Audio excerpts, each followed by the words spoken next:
Welcome to World Class Bullshitters, the epitome of pop culture. I'm your host, Jeff Hicks, and with me tonight is the one, the only, and the working man, Dion Green. Baby, back at it again. I'm big, I'm black, and your pop culture is under attack. And with us is the last standing Samoan, Nick Udom. Cisco remixed a thong song today, so it's been a pretty good day. It's been a pretty weird day. Yeah, it's been a weird day.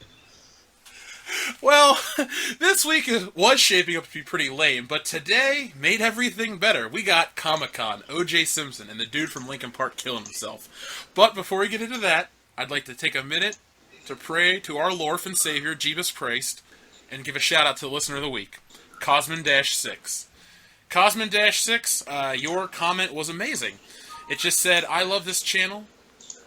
What I appreciate is that you appreciate philosophy, psychology, science, and knowledge overall. You see beyond what's in front of your eyes, you analyze, and you humiliate stupidity and superficiality. Funny, but also intelligent. This is a channel for smart people. Thank you, sir. We greatly appreciate it. Now it's time for the news, because next week it's irrelevant. So do you guys want to talk about the latest piece of news first? Why, of course. All right, so, what's his name? Chester Bennington, the lead singer, or was it Benningfield? Bennington, I think. Okay, so, I thought his last name was Butterworth. Cheddar Benetton has killed himself. I shouldn't be laughing. No, we shouldn't. We shouldn't be laughing. Absolutely not, but that... Savage! Well, the thing is, man, like, I was thinking of this all day after I read the news. The guy that made himself millions of dollars and internationally known for singing songs about suicide committed suicide. So it makes me wonder two things. If he was writing those songs from a dark place, or was he just, like, it was like, life imitating art. Imitating life. I mean, either or, lack thereof. It's pretty goddamn funny. Yeah, because it's not. I mean, from what you're saying, it sounds like all of his songs were a cry for help, and nobody wanted to help him. They just wanted to keep singing along with him in shitty ways. And he was just like, "Guys, I'm really hurting here. I'm really hurting bad." Listen, he may have been hurting, Nick, but I think we can all agree that in the end, it doesn't really matter. If I had $1 for every time I read that joke today, I'd have $5. I know. He's one step closer. Dude, he already broke. Okay? I have a feeling that a lot of our fans that love Linkin Park are going to either thumb this video down or unsubscribe, but it's what we do. We don't grave stand. This is another situation of like David Bowie, where when David Bowie died, was it last year or was it early this year? I think it was last year. Okay. Remember how everyone was a fucking David Bowie fan? Yeah. Yep. It's like, oh my god, I love Ziggy Stardust. Oh my god, this. Oh my god, that. Major Tom. Like, oh. Like, come on. Stop grave standing. If you liked the dude in life, cool. But if all you're going to do is now listen to their music because they're dead, you're a fucking idiot. Like, this guy I know, I won't name him, even though he doesn't listen to this show. He posted a picture to Facebook, and it was just all the Linkin Park albums on his phone. He goes, this is all I'm listening to for at least a week. Why the fuck are you going to only listen to Linkin Park for a week? You may kill yourself at the end of the week. If that's your plan, just do it now and save yourself the time. Like, Jesus Christ, dude, this is the dumbest thing I've read all day. And your friends for being a Moby bastard for a week, just go ahead and do it. Yeah. Well, I mean, in the end, he's one step closer. Would you like to hear some of the back and forth I had with Kendo Slice today? Over, God, yes, please. The death of Chester Benningford. No, what's his god? Is it Bennington? Bennington. Okay, I'm not trying to make fun. It doesn't even matter. Fuck you, dude. Okay, so I really wanted to hang with Linkin Park next month at Riverbend. And then Veronica goes, in the end, it doesn't even matter. Kendo Slice says he broke the habit tonight. My response, too bad he didn't bleed it out. And then Kendo Slice goes, maybe something was just crawling in his skin. And then I kind of jumped the gun and just went worms at this point. Followed by a friend of mine that goes, all these years of being one step closer to the edge, I guess he finally broke. God. My response, his lack of self-control was never ending. And then my other friend goes, with wounds that will not heal, this was bound to happen.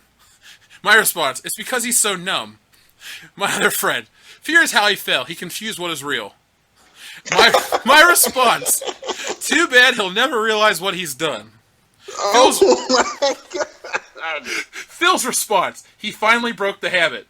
Kendo Slice, I said that 3 hours ago. And that is what killed it. Fuck you, Phil. So Phil, thank you for ending our suicide chain of shitty puns. I don't know, I guess you sobered me up? Nah, he just ruined it. He just ruins that shit, goddammit. So that was pretty much it. I know it sounds cold and heartless, but I liked Linkin Park enough when they were, I guess, what was it, 2001 was their first album, Hybrid Theory? Yeah, well, I think it was either 2001 or 2002. I had that album, and then I returned that album. Oh, I got it for Christmas, and my uncle's like, I got you this and Alien Ant Farm. I said, thanks, Uncle Carl. So I went back to Media Play like the following Wednesday or something, and I returned it, because I didn't want Linkin Park's album. Yeah, my sister had, she used to be into Linkin Park, but she got like Hybrid Theory and a couple of the ones after that, and I just remember being like, I'm sure everybody's sister listens to Linkin Park. My fucking neighbor's probably like suicidal himself, because that dude, he would listen to Nirvana and Linkin. He was an emo kid. Like, he wore the black pants, and he would cut himself and cry and shit. Jesus. Yeah. Well, I mean, he's not a real emo kid because he didn't commit suicide. He's just a little fucking poser. You know what would be perfect? What? We should release My Immortals Chapter 2 in honor of Chester Benningford. Or Bennington. Buttersworth. Benninghouse. Bed and Breakfast. Blumhouse.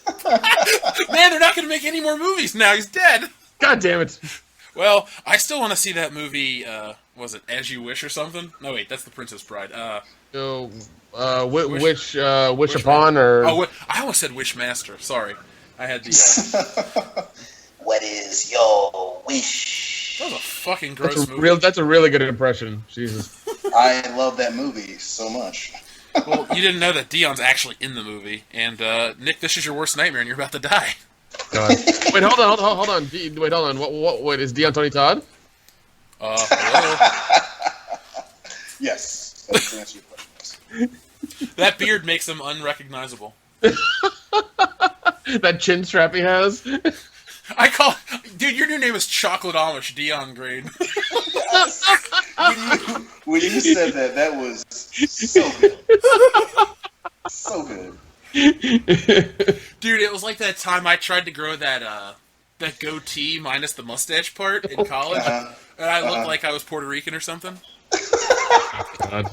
You would probably be the biggest Puerto Rican on the record. True. Oh, God. Oh, I'll just close out the Linkin Park thing and say, like, yeah, I liked some of their music up until, what was the one that was in the first Transformers? What I've Done? So Linkin Park had a 6-year shelf life for me, which is shorter than the actual guy's shelf life, but still, I enjoyed them for a time. I guess it's sad that it's sad that he's dead, but somebody called my local radio station crying tonight, like, I can't believe he's gone. Well, I mean, I feel like it kind of fits hand in hand with, I guess there's an article, I vaguely saw it today, but I guess there's a spike in suicides in middle schools. Oh. And I feel like that's like, I just remember reading that about Linkin Park and then reading, there are more middle school suicides. I was like, this can't be connected, can it? Can it really? We're like lemmings. We're just going to all off ourselves by jumping off the side of a mountain. Linkin Park, no! Thin the herd. It's fine with me.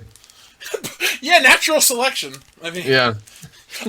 I would love to know at this very moment when people are listening to this part of the podcast how many thumbs down we're getting as opposed to how many times they laugh. I feel like easily more laughs than thumbs down. Although some of those thumbs down are deserved, but we knew the risks, ladies and gentlemen. Oh yeah, we did. We're a fucking entertainment show. Yeah, we're going to have nuggets of truth and wisdom later in the episode. We always do. But goddamn. But they're only nuggets, people. They're only nuggets. Yeah, that's why you can only get so many nuggets in an order. You can't make a meal out of just nuggets. Exactly. You got to have fries where every once in a while the fries drown themselves in ketchup. This is the Frosty, okay? You get your dessert first. It's shitty, it's not really chocolate, but it's sweet and you enjoy it, and it's what's going to get people excited to eat the rest of the meal. So with that stupid analogy out of the way, let's talk about the other giant piece of news today. Not even tangentially it's pop culture related, but O.J. Simpson has made parole and he will be released in October of 2017. The juice is loose. Shit! The juice is loose! I was at the gym today, and they had ESPN on, and I'm walking my mile after I exercised, and it's like, O.J. Simpson granted parole. I'm like, cool, he's out. I had a chuckle, and then I went on with my day. Yep. It was on at work here, and I saw it on my phone before I got into work this afternoon. I just was just like, man, should we be worried about all the memorabilia shops in California? Because I feel like we should be worried about all the memorabilia shops in California. Well, did you hear about how much money he's going to get?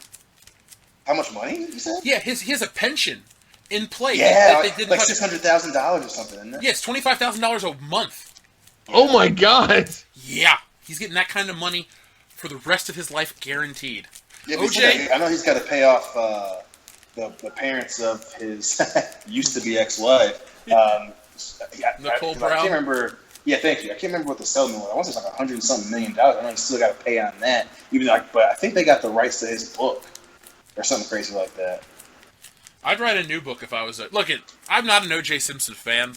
I did like the movie that they made about O.J.'s trial with Cuba Gooding Jr.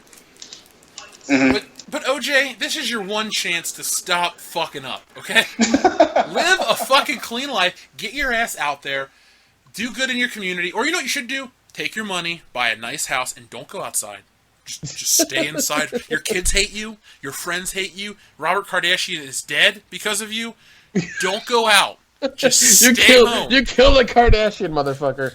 If it wasn't for him dying, we wouldn't have the Kardashians the way we do now. Because Bruce Jenner's dumbass wouldn't be getting, surgeries, and the mom wouldn't be on a reality show. And I'm cool with the Kim Kardashian sex tape, though. I enjoyed that.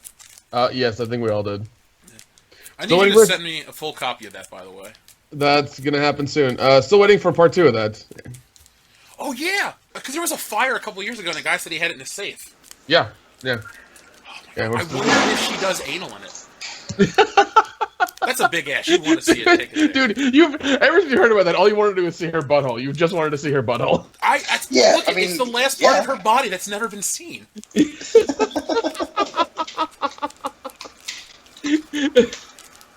I've seen her eaten out on camera. Why is the butthole a stretch?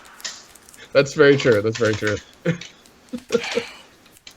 No, but do you guys remember the OJ trial growing up? I know we were all really young, so. Oh yeah, I mean, we lived with all pretty much the fallout in the late '90s. So yeah, dude. I remember as a kid watching. I guess my mom or whoever had CNN on, and you saw the Bronco like race down, down the highway in LA and be parked outside a car for hours and hours and hours, and eventually the police. I guess and then the next thing I remember hearing is the police pull him out, or he's getting escorted out with the cops or whatever. And also I remember in class, I think it was the 5th or 6th grade. The secretary in school came over the intercom for my teacher and said, "Hey, Miss Henry, guess what?" She's like, "What?" He's not guilty. And she's like, "Are you kidding me?" And then that was the end of it. It was the weirdest thing that happened as a kid. I was like, "That's and the thing about it now, it's like that's what she meant. That's all that meant. It was so weird, We weren't even in grade school when this happened, Dion. Oh yeah, '94, I want to say. Yeah, and then I think the trial ended in '95. I would have been in kindergarten, so. Yeah, it was 150 days or something. The trial was, or maybe longer. It was a super long time. I mean, it was. I suggest you watch the documentary. Honestly, it's so well made. It's not. Well, it's a movie. It's like a made-for-TV movie. Yeah. It's on my list. It's on my list. I just gotta watch the goddamn thing. I mean, I haven't heard anything but good things about it. I would give it a 9 out of 10. The 1-point deduction is for Cuba Gooding Jr.'s height. Because he would not believe that guy was O.J. Simpson. Because O.J. Simpson was a big football player. Cuba Gooding Jr. is like a waiter. He's small. He's not big. He was Radio. Come on, man. Remember that movie? Reverse! I never saw that because I felt like it would have been too sad even for me to watch. Well, I mean, it's uplifting, but they're when his fucking mom dies and members of the team lock him in a shed, and he freaks out. He freaks the fuck. I mean, obviously. Oh god, yeah, I couldn't watch that. And then so I think Ed Harris is the coach in that movie. So when he comes out, radios in the shed, which I've never seen a more like a more accurate depiction of how we treat the mentally disabled. We just stick them in sheds. But he runs out. The football coach finds him, and then it's like the coach just like makes him run for like the whole fucking night. Dude, they used to make that joke about Loudy. I forgot about the shed. Back in high school, they used to make that joke about Loudy. I'm not making this up. Not the coaches, but some of the people, because he was on like the JV team, and people would say that shit. I was like, I didn't really get it, but I just... They called him radio, or they just... Not him called him radio, they said something about the shed.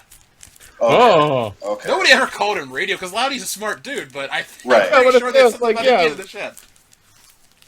That's... damn.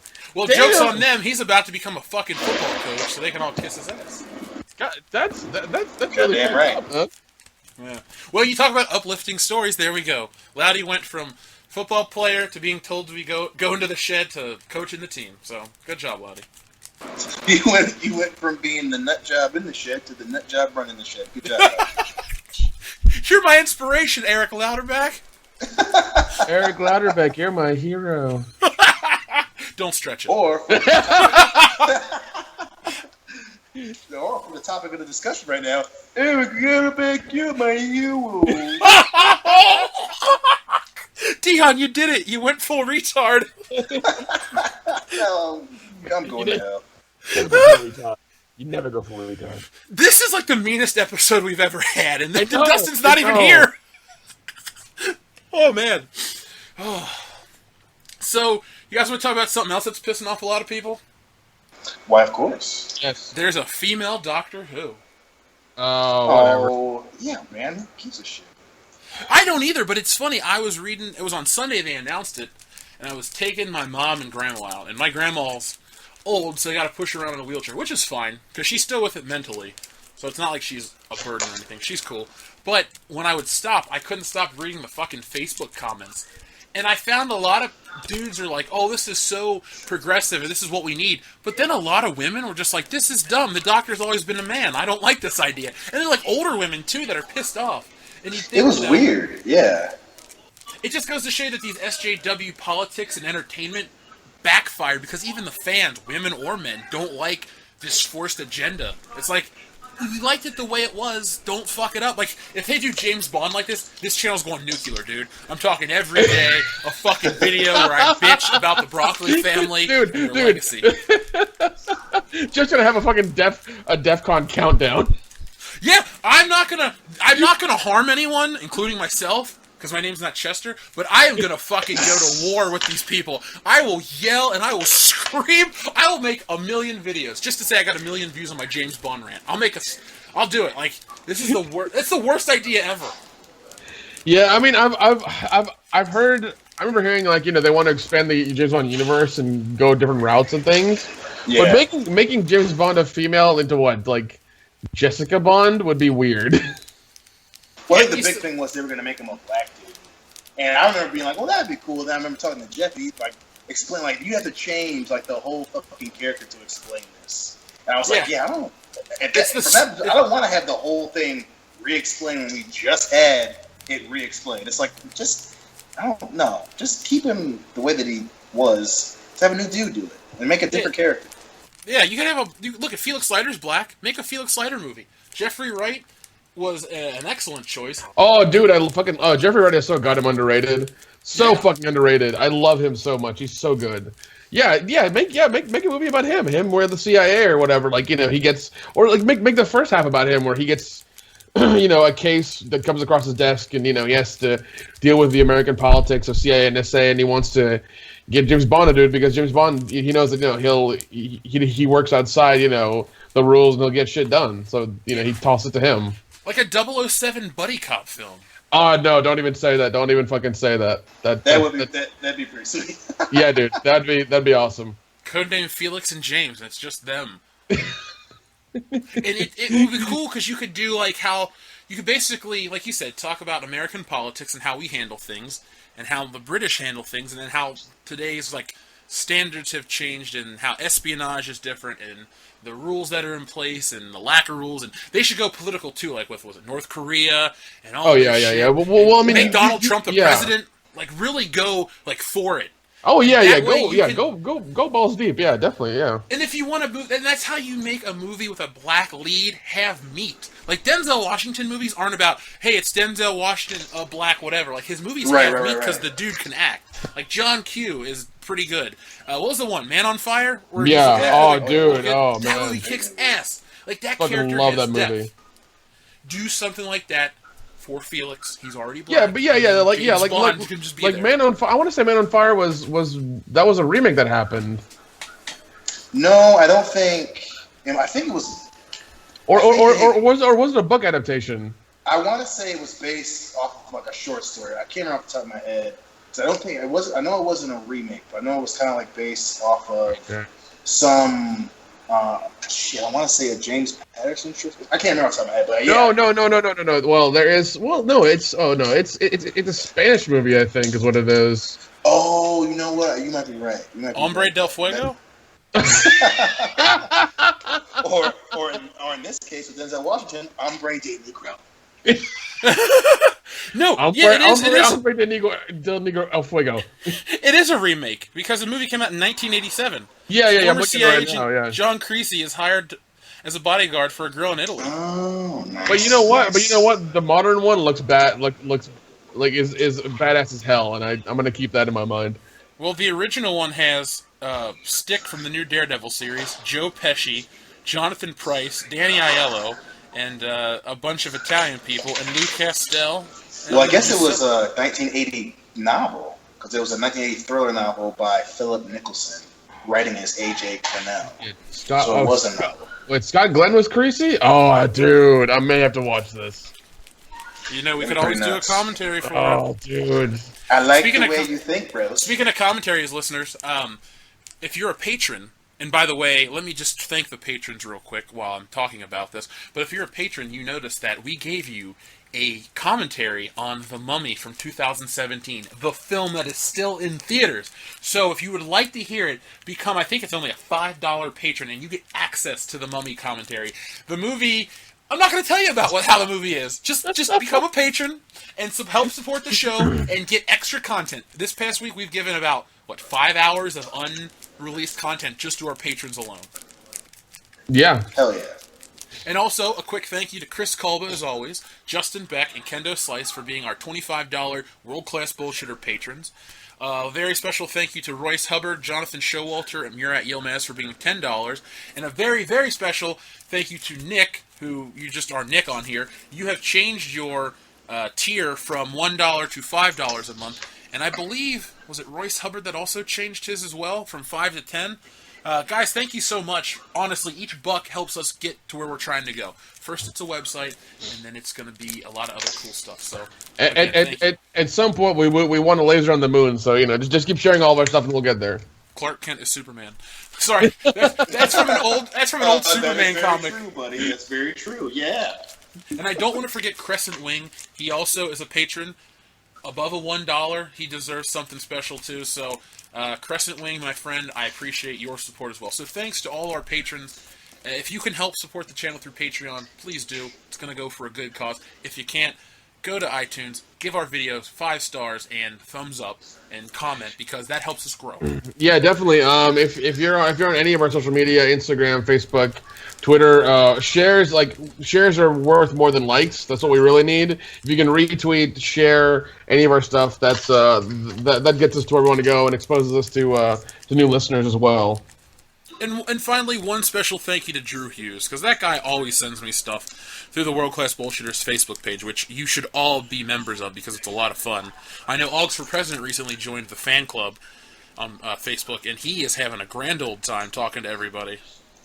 Nice. So, yeah. Actually, one other thing, and we'll get back to the show. Sorry this is a little disjointed, but it's like 100 degrees here, and I'm just barely, with it. This past Friday night, I got a special Skype call from Kendo Slice, Brian Lape, and the rest of the guys over on the Fancast, and I was on their show. So if you'd like to hear me on another podcast with other people that aren't the bullshitters, check it out. We had a lot of fun. It was pretty crazy. I got to hang out with guys like Liquid Metal Pro and Reality's Frank, and finally met the man that is Augs for President. And no, it's not secretly Dustin in disguise, but I thought it always was. Oh, I did too. Well, because the thing is, like, the thing is, the kid's too smart to be his age, and he is so well spoken. I'm like, this is not a kid. Like, this has to be Dustin, because he's like all the shit he seems to like. I'm like, this is what I like too. And clearly, it's certain things that I haven't said on the show. So I'm like, he must know stuff about me. And then it's just a kid with good taste who's really smart. So, Augs for President, good job for being you, man. So back to the show. We were talking about Man on Fire and stuff like that. Completely off topic, but I watched The Professional this week for the first time in about 10 years. What a phenomenal fucking movie. I know. Oh my god, that movie, I might watch it again tonight when I'm editing this show. That movie is, like, up there as one of the best movies ever. That's so good. It's good, man. I mean, it's just... Plus, like, young Natalie Portman. I mean, come the fuck out. That shit is... I mean, not because I'm not saying attractive part. I'm saying her ability to act. So all the Dustins out there, calm the fuck down. But don't worry, I never assume that you're a pedophile. You're a very normal, well-adjusted man. Yeah, I mean, you've never exposed your balls to anybody, so you're fine. Well, not another boy. Yeah, not anyone that can't vote. That's the best way to put that ever. D2 is going to walk in on you and Hillary and go, I can vote now, and just, fuck him up. Show me your balls, old man. He'll go to a polling place. I can vote. I saw my dad's balls. It's like fighting a lion in Africa, only much smaller. God. And darker. Exactly. You should call your junk the chocolate lion. That's actually what I call my cat. Oh. No, I know that was a little off topic, but I just wanted to bring that up. I know listeners always like movie recommendations and shit, but my god, like, if you haven't seen Leon the Professional, it's a 10 out of 10 movie. Oh, it's yeah. phenomenal. I haven't seen it in forever. We might have to do a commentary on that, too. Just it's on Hulu. A super serious movie, get drunk and just talk about it. Ooh, yeah. I'm down for that. You should make that happen, Dion. I like the way you think. I like the way you operate. I like the way you move. And you just lost my respect. Yeah, no, we're gonna make it gay, though. We're gonna make it fucking gay. Well, Dion, since you're already fucking up everything, let's talk about some of the news you got, son. Fantastic there, boss. First thing, this one actually got me the most, I guess, kind of excited, but then again, I remember what I was reading, so that's probably going to be ruined. But Shazam has found a director. Obviously, it's been in development for a while now, but it's going to apparently begin filming in 2018. And I guess it's going to be a two-parter, essentially, because since they decided to make The Rock Black Adam, he's going to get his own movie and then have another movie with Shazam. So it's like I said, that's the part that made me take a step back, because if they're going to split it up just because it's The Rock, that's a recipe for disaster, my friend. Do you think The Rock made the wrong decision by picking DC over Marvel? I did. Yeah. I could see him wanting to be the hero and like, hey, this movie's gonna be awesome because I'm in it. But it's like, nah. Why But, Marvel should have just actually come to him and say, hey, we know you don't look like any of our characters, but would you come to our movie and just play The Rock? And The Rock could become a superhero as The Rock. I would be beyond excited. That'd be a great comedy. Like just The Rock, where he realizes that. Yeah, as long I'm a as goddamn superhero. as long as what's his name isn't there either. Who? Oh shit, the really short black comedian. I forget his name. Kevin Hart. Kevin Hart. Yeah. Jesus Christ. Yeah. Can we quit that buddy comedy, please? Can we just like let them part ways, like pull them apart? Because I feel like Kevin Hart's feeding off of The Rock, and The Rock is getting like The Rock has this parasite on him that he has to fucking like get off of him, which is Kevin Hart. Yeah, they're definitely starting to get into the whole, hey, if they're a comedian, they should be in the movie, and it's like, don't do that. Just stop. Yeah, because I mean, like, put me in the movie. I'll be The Rock's sidekick. Because none of The Rock's movies, I think, have any like sort of rewatchability to them. and it's bad. I never want to see them again. Almost like it's horrible. The only thing I'll say about that, some of them, like a lot of the early ones do, like the Rundown. I love. Oh yeah. The Rundown. Oh, okay, yeah. And Walking then Tall? Walking Tall is, oh yeah, drinks you and me a goddamn Coke, because that movie, I love that movie. I'll buy you a line or two, your choice. Yeah. I'll ruin your life with a fucking I'm so kilo. stupid. No. Get him a Coke and some Coke. He'll be fine. Coke. I have a Coke with a side of Coke, please. You'll never get those memories back. Next thing you know, I'll just be sitting on the floor in one of your kitchens, and I'll randomly say, "That's not the guy's dick."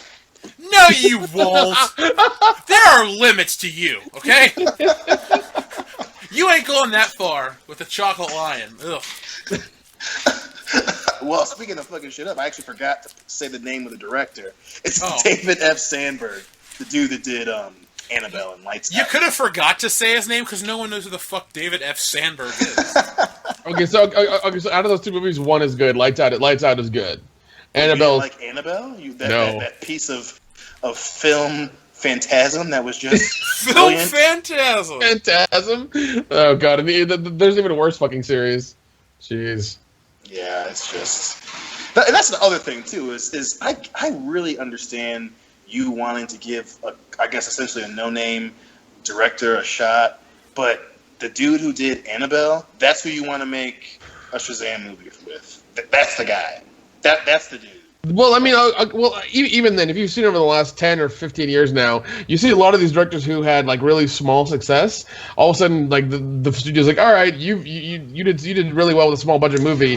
Here's $250 million. Don't fuck it up. Yeah, horrible idea. Just. It's like, no, this is why you have like that top tier amount of directors who are household names, because they are reliable. They do good stuff. That's why they're names. Bring back an old school guy to direct it. Bring back a Richard Donner.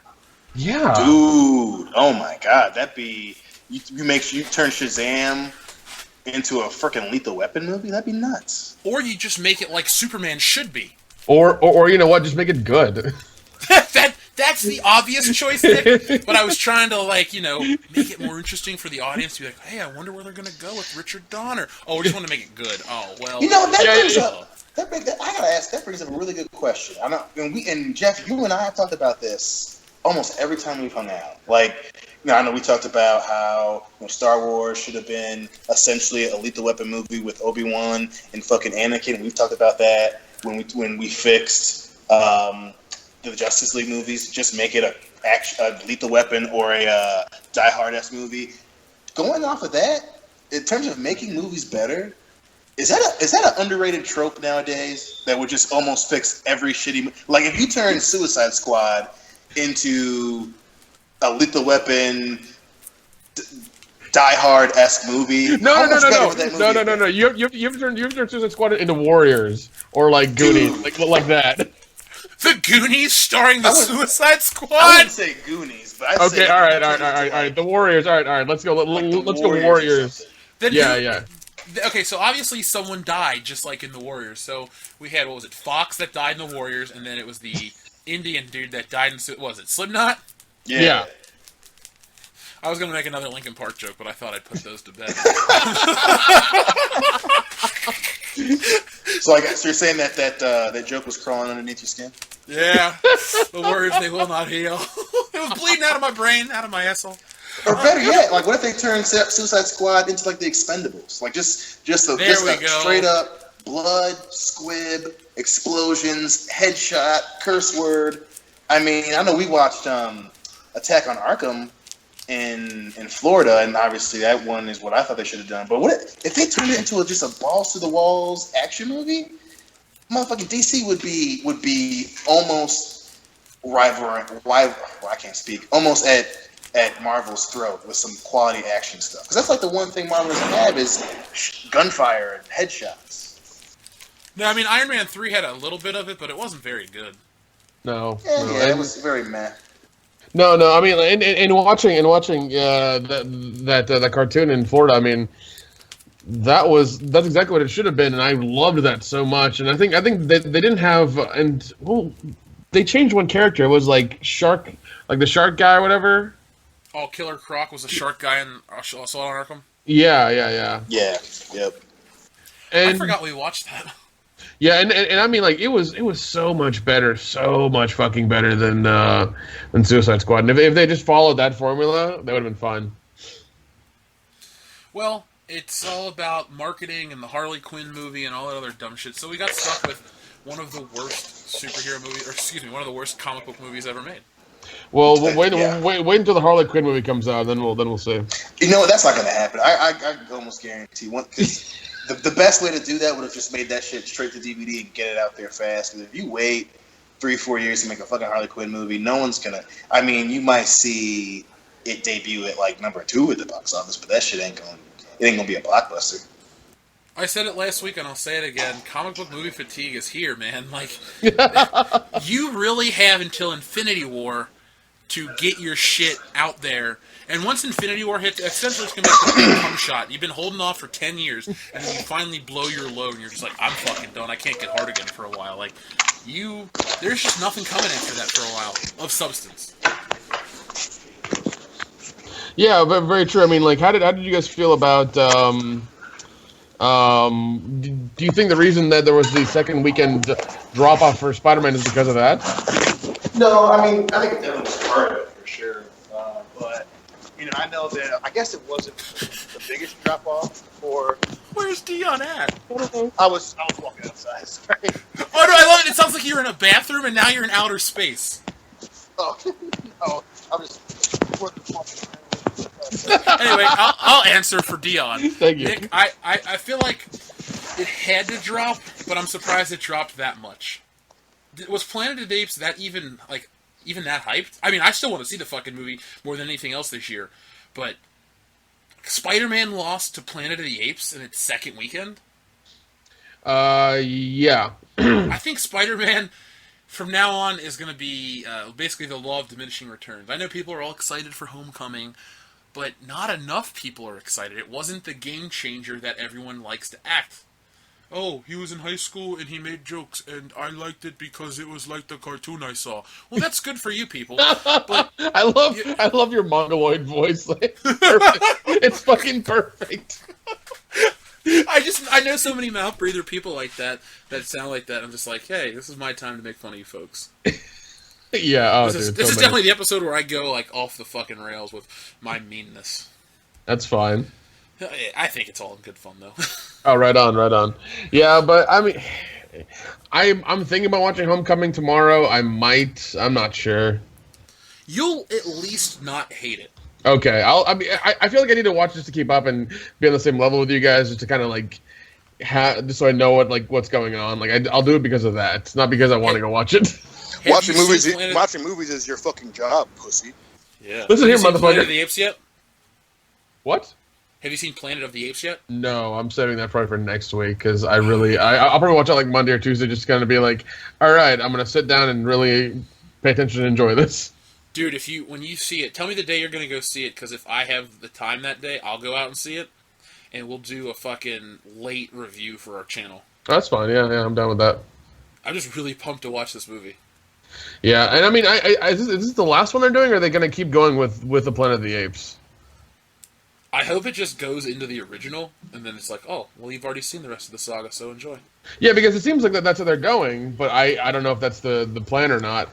I wish they would, because I'm enjoying them, and I'm a huge fan of the originals. I love the originals so much that I hope they keep going, because these are on par. These go exactly with that storyline. It works out.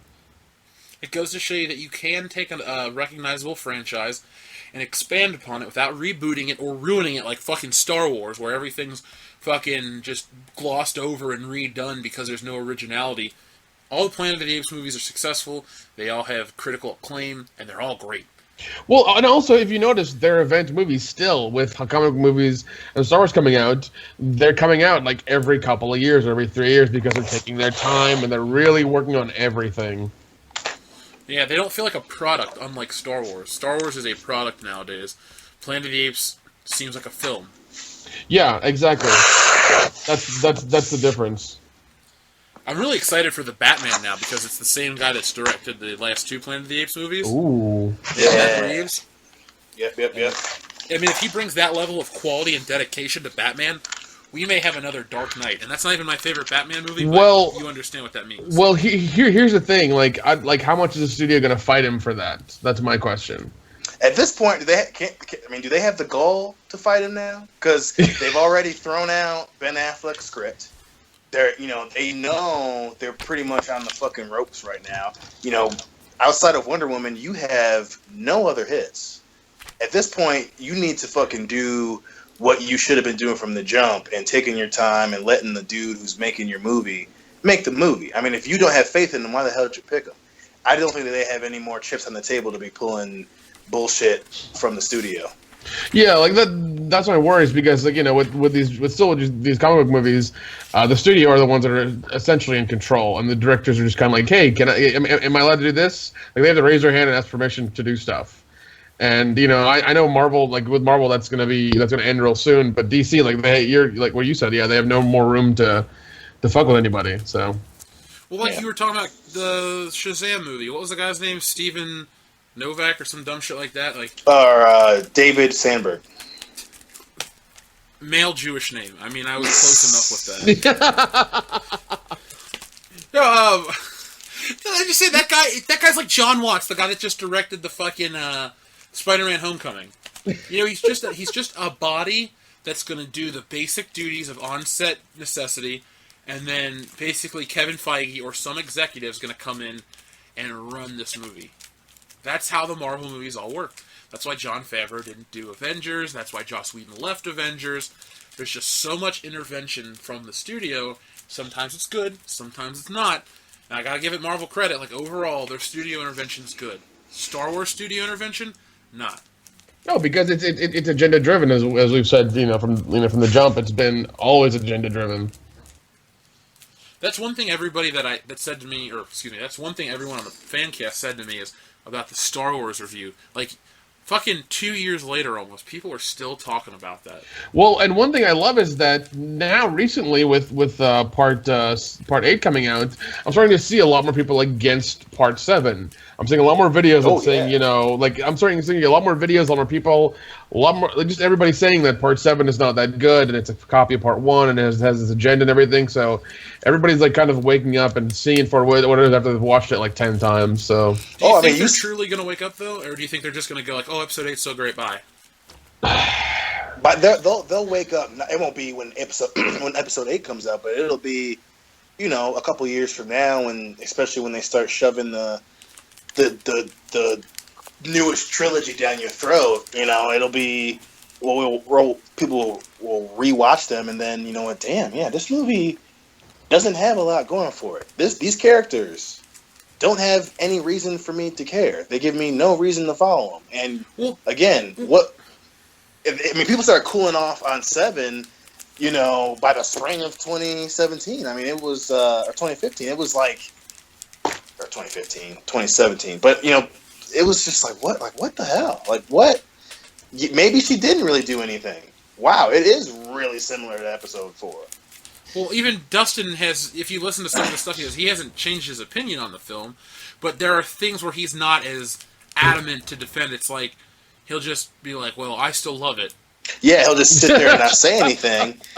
And that's a good example of, because we were talking about, that 15 seconds that derails the whole fucking film, with, how'd you get the lightsaber? I'll tell you about it later. Well, didn't they do that in Empire? And it's like, that didn't derail the whole film. Like, here's this item that came into that was on screen and then disappeared for 20 years, and then here it is, boom, because you recognize it. And it's like... it's like the Millennium Falcon. Just, how did Han lose the Millennium Falcon? The thing he loved more than anybody.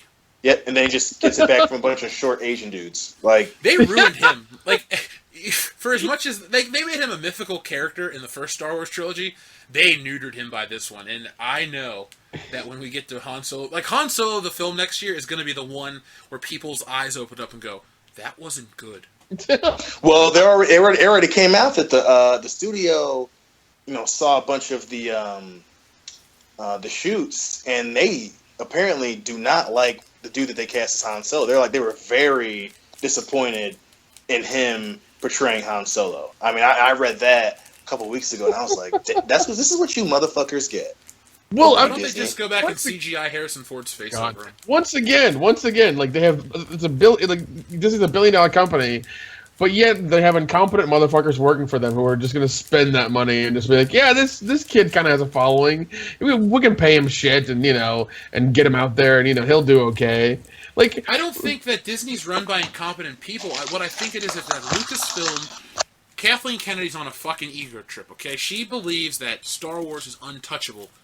But the reason Star Wars has the mythic status that it has, and I've said this before and I'll say it again, Star Wars came out in a time where there was nothing like it, and it was the big game in town. Have you ever noticed, well, and you guys know this, but audience doesn't, or most audience members won't, Star Wars died really quick. Like, for as big as it went just as fast. It didn't stay around for 40 years. I know a lot of fans are in denial, like, oh, Star Wars has been around since, 77, it's been the biggest franchise ever. No. Star Wars was the biggest franchise from 77 to 83. By 84, it was out of everybody's mind, because earlier you had E.T. and Indiana Jones was a thing, and you had other franchises coming out left and right. Star Wars died until like 92, when they brought out the Zahn books, and then they started bringing out the toys, then they re-released the videotapes, then the special editions, then the prequels, and it stayed big since 95. So 95 to now has been Star Wars' biggest straight run. I don't know why everyone's like, oh, the heyday of Star Wars was so big. Like, Star Wars has been consistent for 22 years, but it died within 6 back in the day. Right. Yeah, it's just people and nostalgia and them getting weird about it. That's all it is. Well, I think a good indicator of how truly lacking the new characters are is the merchandise sales. Now, I know people say, well, Hasbro made $45 trillion from, that. Well, the thing is, guys, those sales numbers are what Hasbro sold to the stores. We don't have, as an audience, or just, as consumers, we don't know how many Luke Skywalker figures sold as opposed to Rey, as opposed to this. But I do know, as a consumer, that when I go to the store, I never saw Han Solo on the shelves. I barely saw Chewbacca. Princess Leia, even though she was only made in a smaller scale figure, was kind of hard to find. But I can, to this day, I can go to any local toy store. I can find Rey. I can find Finn. I can find Poe Dameron. I can find the entire Rogue One crew. They're on clearance. They're buy one, get one free. These things have been sitting on the shelves for 2 years straight, nearly. They came out in September of 2015 for Force Friday, when everybody and their fucking brother was a Star Wars fan again, so they waited in line to get the most basic consumer products that are going to be readily available for years, because they make so much of this shit, and through the advent of the internet, nothing's truly rare anymore. Like, I can go online and buy James Bond beer from 1986. It's old and flat, but I can still fucking buy it. The point is, though, these new Star Wars characters are everywhere. I went to the Disney store yesterday. They had all the new characters from Rogue One and Episode 7, which I know this sounds mean, but they are just stacks and stacks of Finn characters. They only had him, and then they had Jin and all those people from Rogue One. They were on sale from $24.99 to $5.99. Buy one, get one free. Nobody wants this shit. Disney doesn't want this shit. You are not going to see the same kind of pomp and circumstance for Episode 7 as you're going to see for Episode 8. It's done. Like, it's going to make a bunch of money. This movie will make under $2 billion, and then the next one will make less, because everyone's like, well, the final chapters would always make the most money. Not really. It's not the case at all. That's not always the case. Not when you've had a Star Wars movie every couple months, and it never fucking goes away. Like, you love Christmas, and you love when you see your cool uncle, but when he lives with you for like 2 years straight, you're kind of tired of that dude. So, yeah. It'll be interesting to see. Like, I know this week at Comic-Con, they're, like, showing the new figures of Rey. They're like, oh, we have Star Wars dolls for girls and this and that. But, as a guy that collects toys, I go to the store, and all I see are fucking stacks of Wonder Woman dolls that didn't sell. Not the action figures. They made a special line of Wonder Woman dolls for girls, because girls can't have action figures. They need to have dolls. Like, who's more sexist, the marketers or the people that buy the shit? Right. It's the marketers, because they think the consumer's an idiot. But realistically, consumers are a lot more savvy than we realize. Like, people that watch TV shows are a lot more. I mean, there are the mouth breathers that watch the reality shows and the Kardashians, and they just exist. But then there are savvier people that are like looking beneath the layers, and they're reading into this shit, and they, Well, it's like the diamond ring industry's dying, because nobody's actually getting married anymore. They're all just like living together and just kind of like whatever. Nobody's actually doing that whole thing anymore. So that industry is entirely dying. Well, what I'll do is I'll invest in some cheap diamonds when no one wants them, and then eventually it'll come back around. There you go. I'll be set. I said I always wanted to be rich. I'll be a trillionaire now. It's like, oh yeah, I own all the diamonds in the world, Nick. Let's go buy boats. My treat. Let's go. Oh, Dion, don't worry, you'll get one too. Or you can have a spaceship. Your choice. Ooh, I think I like this. I like a spaceship. Give me the Falcon. I'd take the boat over a spaceship. Yeah, can I just have my own room on the International Space Station that I can just bring hoes back to? Can I just have that? Bring hoes back to. Yeah. You're gonna hate that so much. Like, you think it sounds cool now, but you're gonna get there and you're like, fuck, I can't have sex in 0G. Or can I? No, because what'll happen is you'll start to get into it, and then you'll thrust, and she'll float away. You grab that bitch by the ankles and you hold her the fuck down. You know what, Nick? When I buy the diamond industry, I'll send you to space. We'll make a space porno together. Okay. Not us fucking each other, but I was like, phrasing, guys, phrasing. Phrasing. Thank you, Archer. Thank you, Amish chocolate. I really want to make a T-shirt with your just a beard and it just says Amish chocolate on it. Yes, please. Like definitely. one person would buy it. No, but does my like lack of enthusiasm but like harsh tone towards Star Wars make sense, or do I sound like I'm a crazy man? No, yeah, it definitely makes sense, man. Yeah. Yeah. I know sometimes I'm real set in my ways about Star Wars, but like. I went to school for marketing, and I can see trends, and I see how things are marketed towards us, but I also am on the other end of it where I am a consumer, and I do see, like, I know when something's popular because it's hard to find. You know, when it's in demand, I go to the websites, I see what people buy, and the thing is, you can also go to eBay and see how cheap shit's resold for. Like, a Rey action figure goes for, like, pennies on the dollar. She's not this big popular character. Like, yeah, they're gonna make a cartoon for her because yay, it's 2017 and all this women's movement shit. But when Disney goes to like look at it and it's like, well, her shit just clogs the shelves, they're eventually gonna stop when they're not making as much money as they could if they went in a different direction. Right. Yeah, because I mean, like, and they had Leia. They could have done something with her, but no, just push her aside and get some young new hot thing out there. Like, you had Leia, you had the action figures, you had the character set. Just keep doing shit with her, but never mind now. Cool. Yeah, never mind now. Yeah, well, yeah, she's dead and stuff. But here's the thing: I don't have a problem with women action heroes. I have a problem with like jilted action heroes. Like Sarah Connor works. Yeah, she's a shitty mother underneath it all, but she's an interesting character. She has flaws.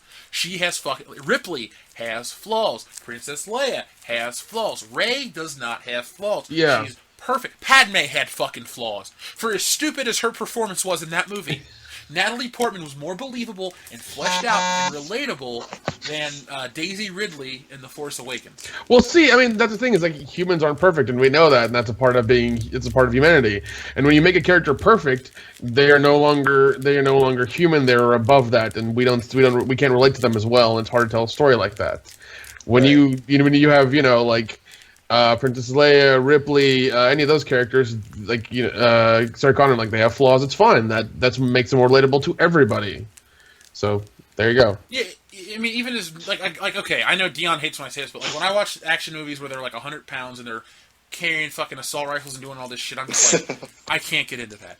But when it's Princess Leia and Sarah Connor and Ripley, and there are other ones, like I'll buy Scarlett Johansson, like not in real life, but her characters are believable to me. Like she pulls off the female action hero. Yeah, she does. Not Salt. Fuck that movie. Lucy was good enough. I liked Lucy actually. I haven't still Lucy was. You'll like it. Trust me. It's not what it seems to be in the trailer. It's way better, and the ending will fuck your mind up. The one thing I hate about the movie is that they kept reiterating. It's like you only use 10% of your brain, but I know. Like, yeah. I was just like, fuck you so much for saying that. I don't know. How do you guys feel about Atomic Blonde? Are you excited for that? I'm not. My whole thing was they keep making these fucking references to James Bond, and and I feel like, okay, one, they're hampering the character. So, the next female James Bond is here. First of all, what the fuck you mean the next? There's never been a female character that's on the same level as James Bond. That's just, there hasn't been that level of a female spy character. Number two, if the movie comes out and it's not as good as James Bond, because James Bond now has fucking 50 years of character development. 55, sorry. Thank you. 55 years of character development. For those of you who got a little bit puckered when I got the name wrong, if it doesn't, you didn't get any names wrong. You got the dates wrong, son. Easy, kid. But it's gonna seem worse than what it is. Not to mention, I do like Charlize Theron, I really do. But why couldn't you just say the next great spy movie or the next great Charlize Theron action flick? You got to keep making these fucking connections to. She has to be like James Bond. Like, mother, just let her make the movie. I don't think that she was like, hey, I want to be Atomic Blonde because I want to be like James Bond. No, just make it the next cool movie. Yeah, and I'm excited because it does look cool, and I do like what they've shown so far. I'm in no way going to compare it or put it in the same bracket as James Bond. In no way will I do that. But I just want to watch it because from the jump and whenever they're showing the trailers, I really like it, and it looks interesting. I am going to go check it out, and I hope it's good. Well, James Bond, the thing is, they like to market it as like, oh, it's the next James Bond. James Bond isn't, like you said, Dion, a whole nother league, because James Bond is a classic character and a classy character. He's almost an anachronism in today's world. Yeah. People don't really dress like that. His job is really able to be done by computers. Like, he exists in a weird gray area where he's not really a good guy, but he's not really a bad guy. Depending on where your political allegiances lie, like James Bond might be the villain. And I think that's what they need to do for a Bond movie. You want to inject some more life into the character, you need to get rid of, after Bond 25 with Daniel Craig, you come in with a new, fresh, younger guy. He could be 30 years old plus, dark hair, has the look of the classic James Bond, and in the first movie, make him villainous. I'm not saying like he's like, coming to be a terrorist in America, but like make the bad guys more sympathetic and make Bond kind of seem like a dick, and then let Bond win and do his thing, and then become charming. Like make him bad in the beginning, and then let him charm you, the audience, and make you fall in love with the character. Not make him like in Casino Royale. It's like, well, he was a blunt instrument, and then by the end, he was a blunt instrument that cried over a chick. Like he didn't really develop much in that movie. Well, what if say they do introduce, let's say they do the whole female Bond thing, but let's say it's done in a fashion to where, like, you have Daniel Craig come in, and then you have like 006 or 004, and it's a female. What do you think about that? That'd be cool. As long as they don't touch James Bond. His world can be different. As long as he's a white British guy who's into fucking women, he drinks a lot, he wears suits, he drives fancy cars, he's the best at what he does. Like, and if you keep the character of Bond intact as 007, I don't care what else you do. And what we say, Jeff and I say it all the time, if they brought in a 004, 005 or whatever, what would that be, Jeff? A new fucking character. Yeah. Completely, you can do whatever you want with it. And I say that all the goddamn time. And that's why I'm hating, again, and it could end up being a new character. The movie's not out. It's not out yet. God damn, motherfucker, I can't say it. But you were correct, though, when you said it's not out, because it's not. Right. Well, I mean, even then, honestly, I would love to see Moneypenny, like, get a gun, get an assault rifle, kick some fucking ass. Like, I want to see some of that, because Moneypenny... remember, we saw that, though, in Skyfall, and she sucks. She was terrible. That's why she became a fucking assistant in the office, because she shot James Bond and almost It was killed a him. flesh wound. It was a flesh wound. Bullshit. His ass was fucking gone for a calendar year. He needed. I'm sure. Well, they didn't show you before the movie that they talked about this. And he took a fucking much needed vacation. All right. He went to Whore Island. All right. He had some girlfriend, and they used to live on the beach and fuck. And Skyfall is a lot better than I remember it being. Like, I watched it with my grandma when I was babysitting her, and she's like, "This is really good." I'm like, "Yeah, Grandma, James Bond's back to being pretty good again." Like, you had Die Another Day, Casino Royale, and Quantum of Solace that it went from shit to okay. Casino Royale's good enough. I don't love it. And the Quantum of Solace is garbage. But well, that's one of the ones that you're. So, I fucking love Casino Royale so goddamn much. I don't dislike it. It's probably like a solid 7 out of 10, but I don't love it because I like the character. James Bond wasn't a broken character. Die Another Day was a broken movie. Well, yeah. I don't think there's anyone that's going to be like, you know what I love? I fucking love Die Another Day. Well, your ass loves Die Another Day and Beverly Hills Cop double features, or excuse me, Beverly Hills Cop 3 double features, because you're a sadomasochistic piece of shit. That's more about the experience and the uncomfortability it brings to the room more so than the movie itself. Thanks, asshole. Oh my god. No, Nick, though, I'm gonna tell you something, man. I am really open to them doing shit with James Bond like I said, as long as he is the same and they don't That's like that's what. Yeah, I get that 100%. No, I do, and I do feel like maybe now is the time to introduce, maybe one more character into the world of James Bond, like another 00 agent. But I have a question for you. Why? And this isn't me attacking you. This is me attacking the idea and the people. Why does the James Bond? There doesn't need to be a James Bond universe. It's just about him. No, 100%. Why can't 100%? There doesn't need to be. But I mean, you've had 55 years, if I'm correct, of the same of the same character going out, doing stuff, coming back, reporting to HQ, and the whole thing. Maybe change it up a little bit, just like a little bit. Well, but the thing is, they do that though. So here's how there's a James Bond cycle. What they'll do is he'll start at point A, and they'll ramp up the excitement and the craziness until they get to a point where they know we got to tone it down. So the Connery ones were on an upward slope. Dr. No was very plain and believable. From Russia with Love was actually more believable and more tame. It had a better action scene at the end, but whatever. Then Goldfinger involves nukes. Thunderball involves nukes. You Only Live Twice involves nukes inside of a secret volcano lair in a spaceship. God, that was hilarious. Then you bring it back down to Earth with On Her Majesty's Secret Service, where the only thing they really do in that movie is have a fucking car chase on ice. The movie's very grounded. Yeah, it is. So then, once they hit that grounded level, they work their way back up. So Diamonds Are Forever has an outer space laser beam, and it's kind of crazy. There's a fake moon buggy landing and all this shit. Then Live and Let Die is a blaxploitation flick. It's completely different. Then On the Mount the Golden Gun is a Hong Kong action flick. Yeah. Straight up with martial arts and everything. Yeah. Then we go to The Spy Who Loved Me. Back to classic James Bond. Big, Cold action Cold War kind of stuff, yeah. And then we go to Moonraker, which is essentially the same movie, but then it goes into space, which is shit. But we bring it back down to Earth with the For Your Eyes Only. Very plain, very believable, very good. And Octopussy goes and raises the bar. On The View to a Kill raises the bar. Living Daylights kind of lowers it slightly while remaining like a fun action-packed flick. License to Kill lowers the bar again. Dude, that's one of the most grounded, albeit boring, James Bond flicks. And then GoldenEye's like the perfect blend, and then it keeps up in the ante, and then they bring it back down.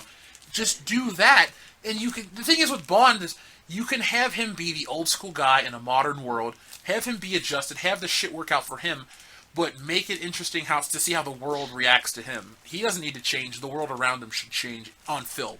Yeah. Yeah, 100%.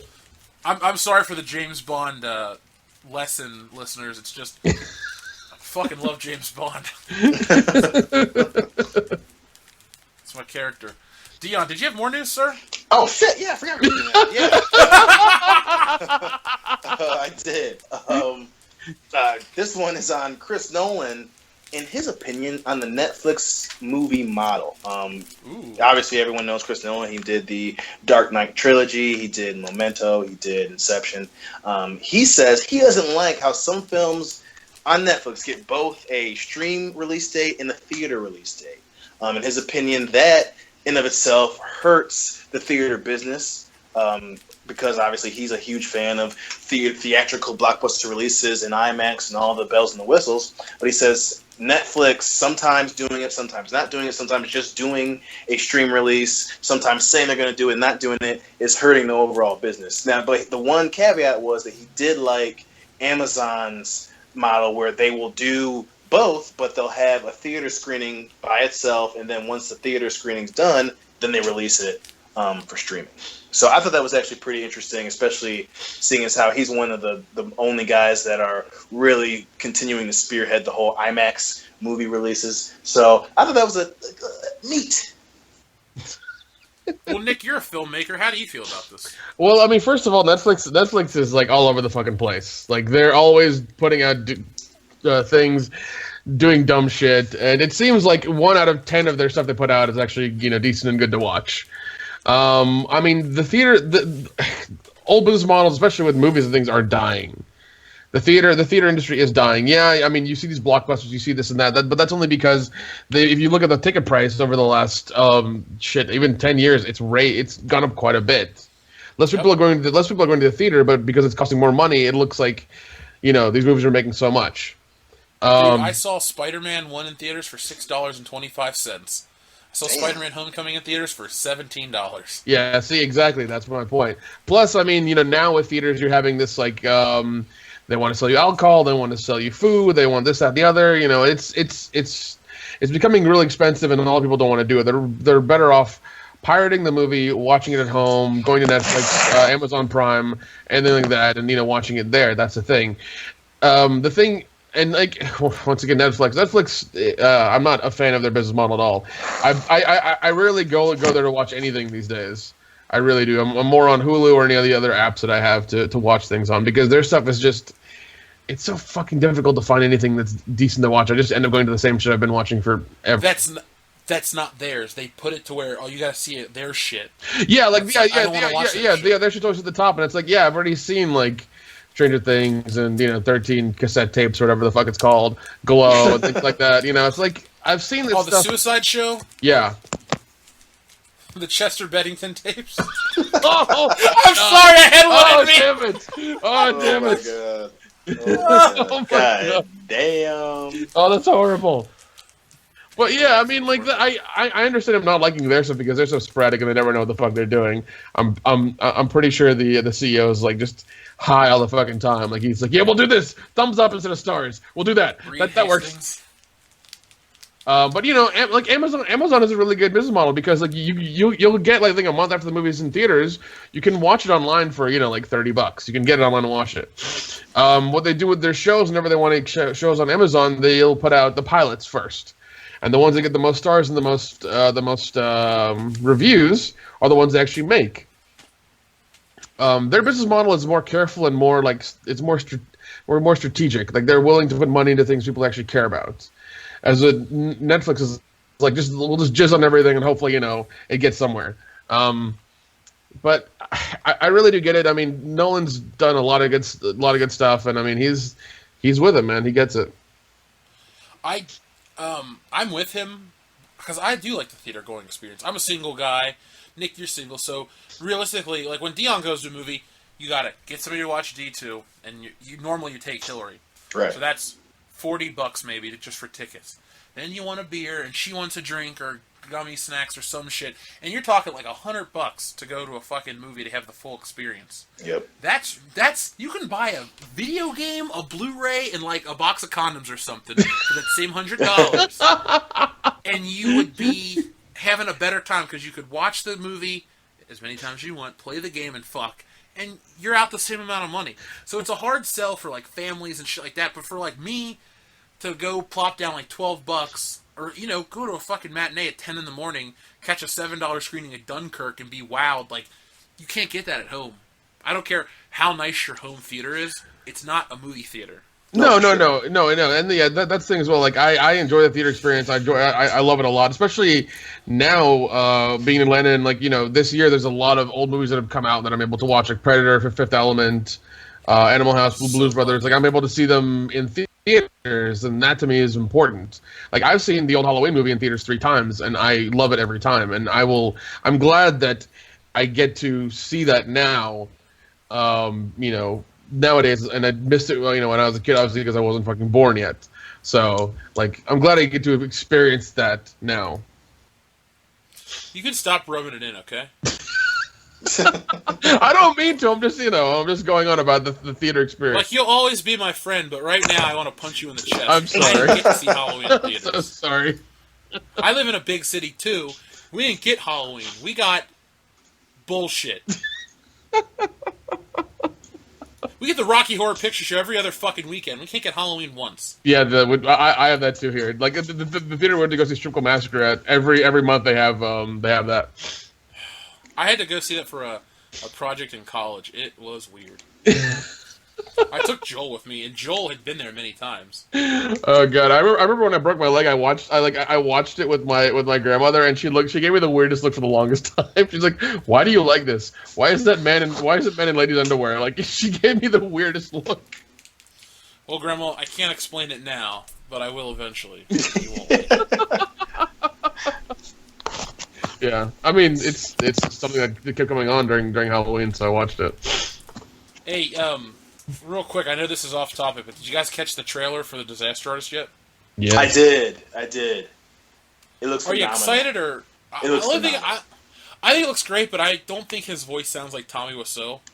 Well, yeah. I think the problem with this, they only did him doing the rooftop scene, so it was him trying to say it, and I think there was a second at the end where they did the part where he got stuck in the. He didn't get stuck, but he's like, "Say action! I can't hear." Like that kind of sounded very Tommy Wiseauan. But the dude, fucking Dave Franco, looks almost exactly like Greg Sinestro. That shit is crazy, dude. It's like I'm so excited. When I saw that, I was like, yeah, I'm gonna go watch it. I don't care what goes on. It's happening. So I'm gonna go watch it. Oh, I'm gonna see it. I read the book. Oh, so yeah, so you know. Yeah, the book was fucking great. That was one of the best books I've ever read. Like, I loved The Disaster. Yeah, I bought The Room on Blu-ray because why the fuck not? And I saw the behind the scenes and like seeing him shoot on a film camera and a digital camera, and they're both like basically they're not taped together, but they're both on the exact same tripod thingy, and they're like they're like right beside each other, like real fucking close. He used to take that camera home every night. Like, he would unhook it and put it in a bag and take it home with him. Jeez. Because he didn't trust anyone. Well, I mean, I understand that. I mean, those cameras aren't fucking like. That was like $250,000. Yeah, dude. Yeah, that's a lot. And but no, he was shooting on film and digital, which is just odd. Like, why are you doing that? Like, he didn't. I mean, you can get a film print of a digital movie. That's a thing that can happen. Like, well, we'll definitely see this movie as long as it's going to be a wide release. We should dedicate an episode to The Room when that movie comes out. Like, yes. We'll talk about The Room. We'll talk about The Disaster Artist. I'll reread the book. I'll treat it like a school project. I'll get an A, and Dion will just be like, "Shut up." I gotta read it too. I know that you've been talking about it for a couple years now, and I've just kind of been dragging my feet on reading it. But I just love reading like the trivia and the shit, the behind the scenes on the internet, and it's just like that level of shit was just so. Like it's like a goddamn school project being done by Bolivian school children or something. It's just the weirdest but craziest thing ever. God, I'll go get the book too and read it. Fuck, whatever. It's like $2 or $3 on Amazon. Just download it to your phone. Nice. Like I said, whenever I read it in 2015, best book I've read in a long time. Damn. Dion, do you have any more news, sir? I do. I got two last things here. First, this is Josh Brolin on Infinity War. So now he's saying that the movie is, quote, much deeper than he expected. He promised that the Avengers Infinity War isn't just a mindless action film. And when he spoke to Good Morning America about it, he called the movie way more emotional and way more interactive than I thought.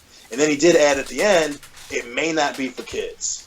Which excited the absolute fuck. I'm like, people are going to die. People are going to get their backs broken. It's going to be fire. Someone might catch on fire in front of their family. This shit's going to be crazy.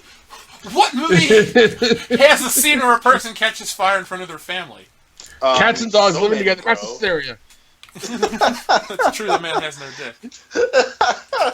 Hotel Rwanda. Learn your history. That movie was sick. But I had to watch that in high school, dude. That movie fucked me up for a while. It didn't bother me. I was so bored. That movie just too goddamn sad for me, man. Way too sad. All I can think about is one day that guy's going to be in an iron suit and become paralyzed from falling from the sky. Well, he did say, I will pay you to kill my family. Well, I mean, you're going to be paralyzed. So it won't really matter to you now, will it? I'm the captain now. Look at me.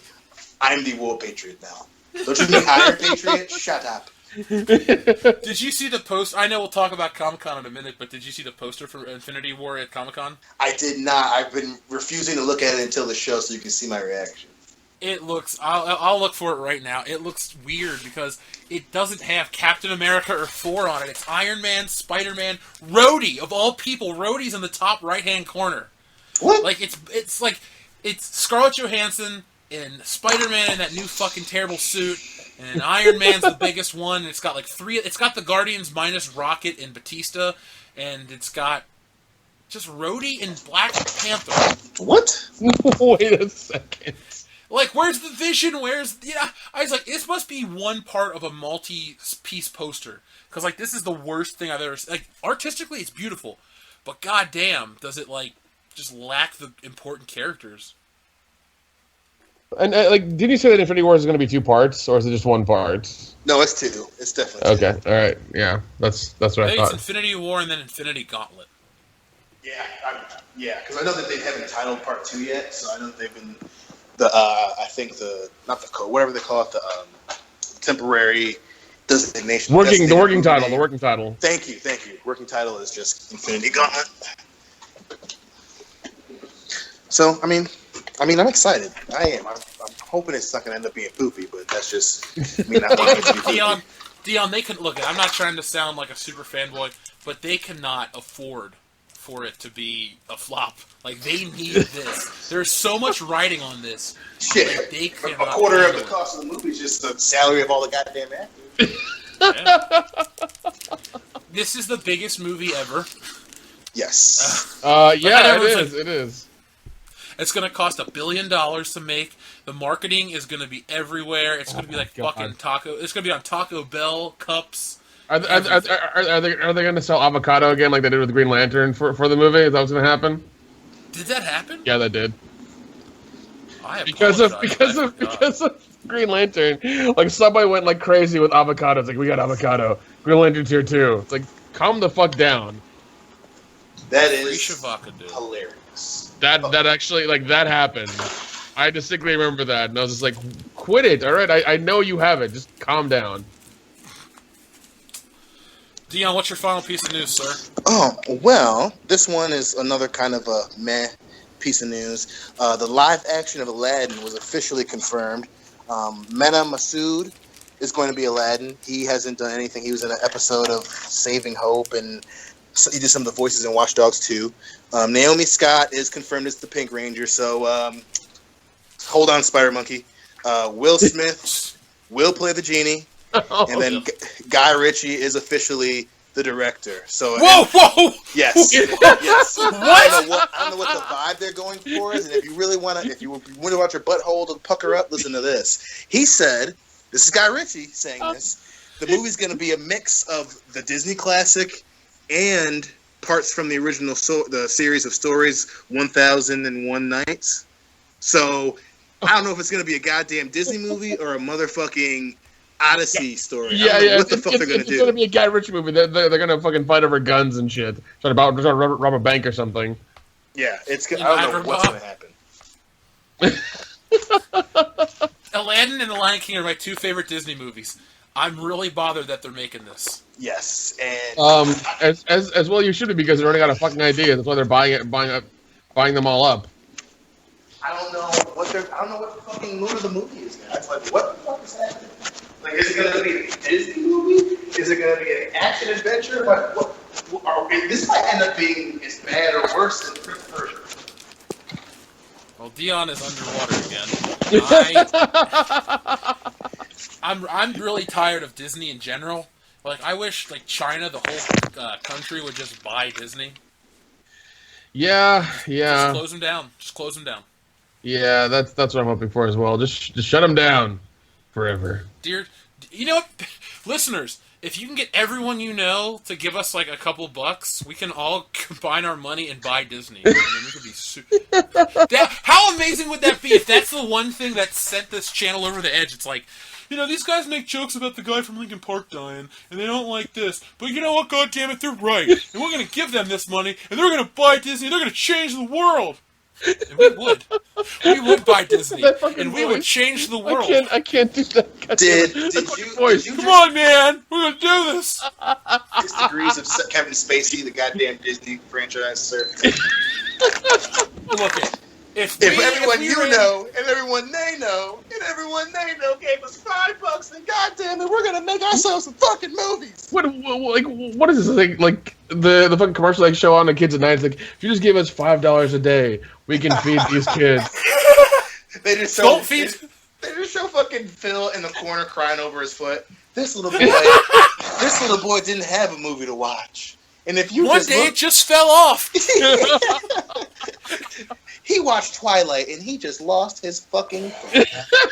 He saw The Force Awakens 3 times. Do you know what happens when you see it a third time? Your foot falls off. And then you can watch see it a fourth time. You see the stump in 4K. Oh my God. If I only would have listened to world-class bullshitters, I could still walk comfortably.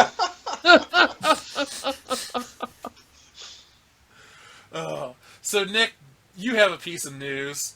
Now, this is somebody that died that we're actually going to treat with reverence and respect because this man was an icon, this man was a class act, and this man changed the world of entertainment for the good. So, Nick, take it away. Yeah, we got some sad news this week that writer, director, filmmaker, the Godfather of the Modern Zombie died this week. George A. Romero from lung cancer, actually, which I thought was horrible. Damn.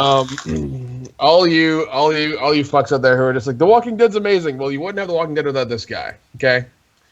Because the first, not the first zombie movie, but the first modern zombie movie was made in 1968, that he had made no money off of either, because it's in public domain because of some fucking paperwork bullshit.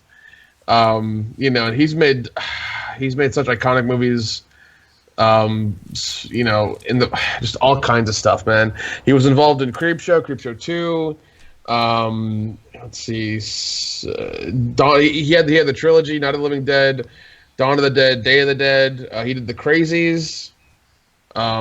He did one that nobody knows about called Night Riders. Oh, I know that movie. Well, Hell yeah, I know that movie. Well, shit. Damn, all right. So it's got Ed Harris in it. We got a goddamn pop culture show, dude. We're not fucking amateurs. Fuck you. Well, never mind. But no, I mean, like, I had the rare chance about 3 years ago to meet him at Texas Frightmare. He signed a bunch of stuff I brought down there. I spent so much money. But I asked him a really important question. I asked him probably one of the most important questions ever. How long does the zombie virus take, to either, like, once somebody's bitten, how long does it take to, turn somebody into a zombie?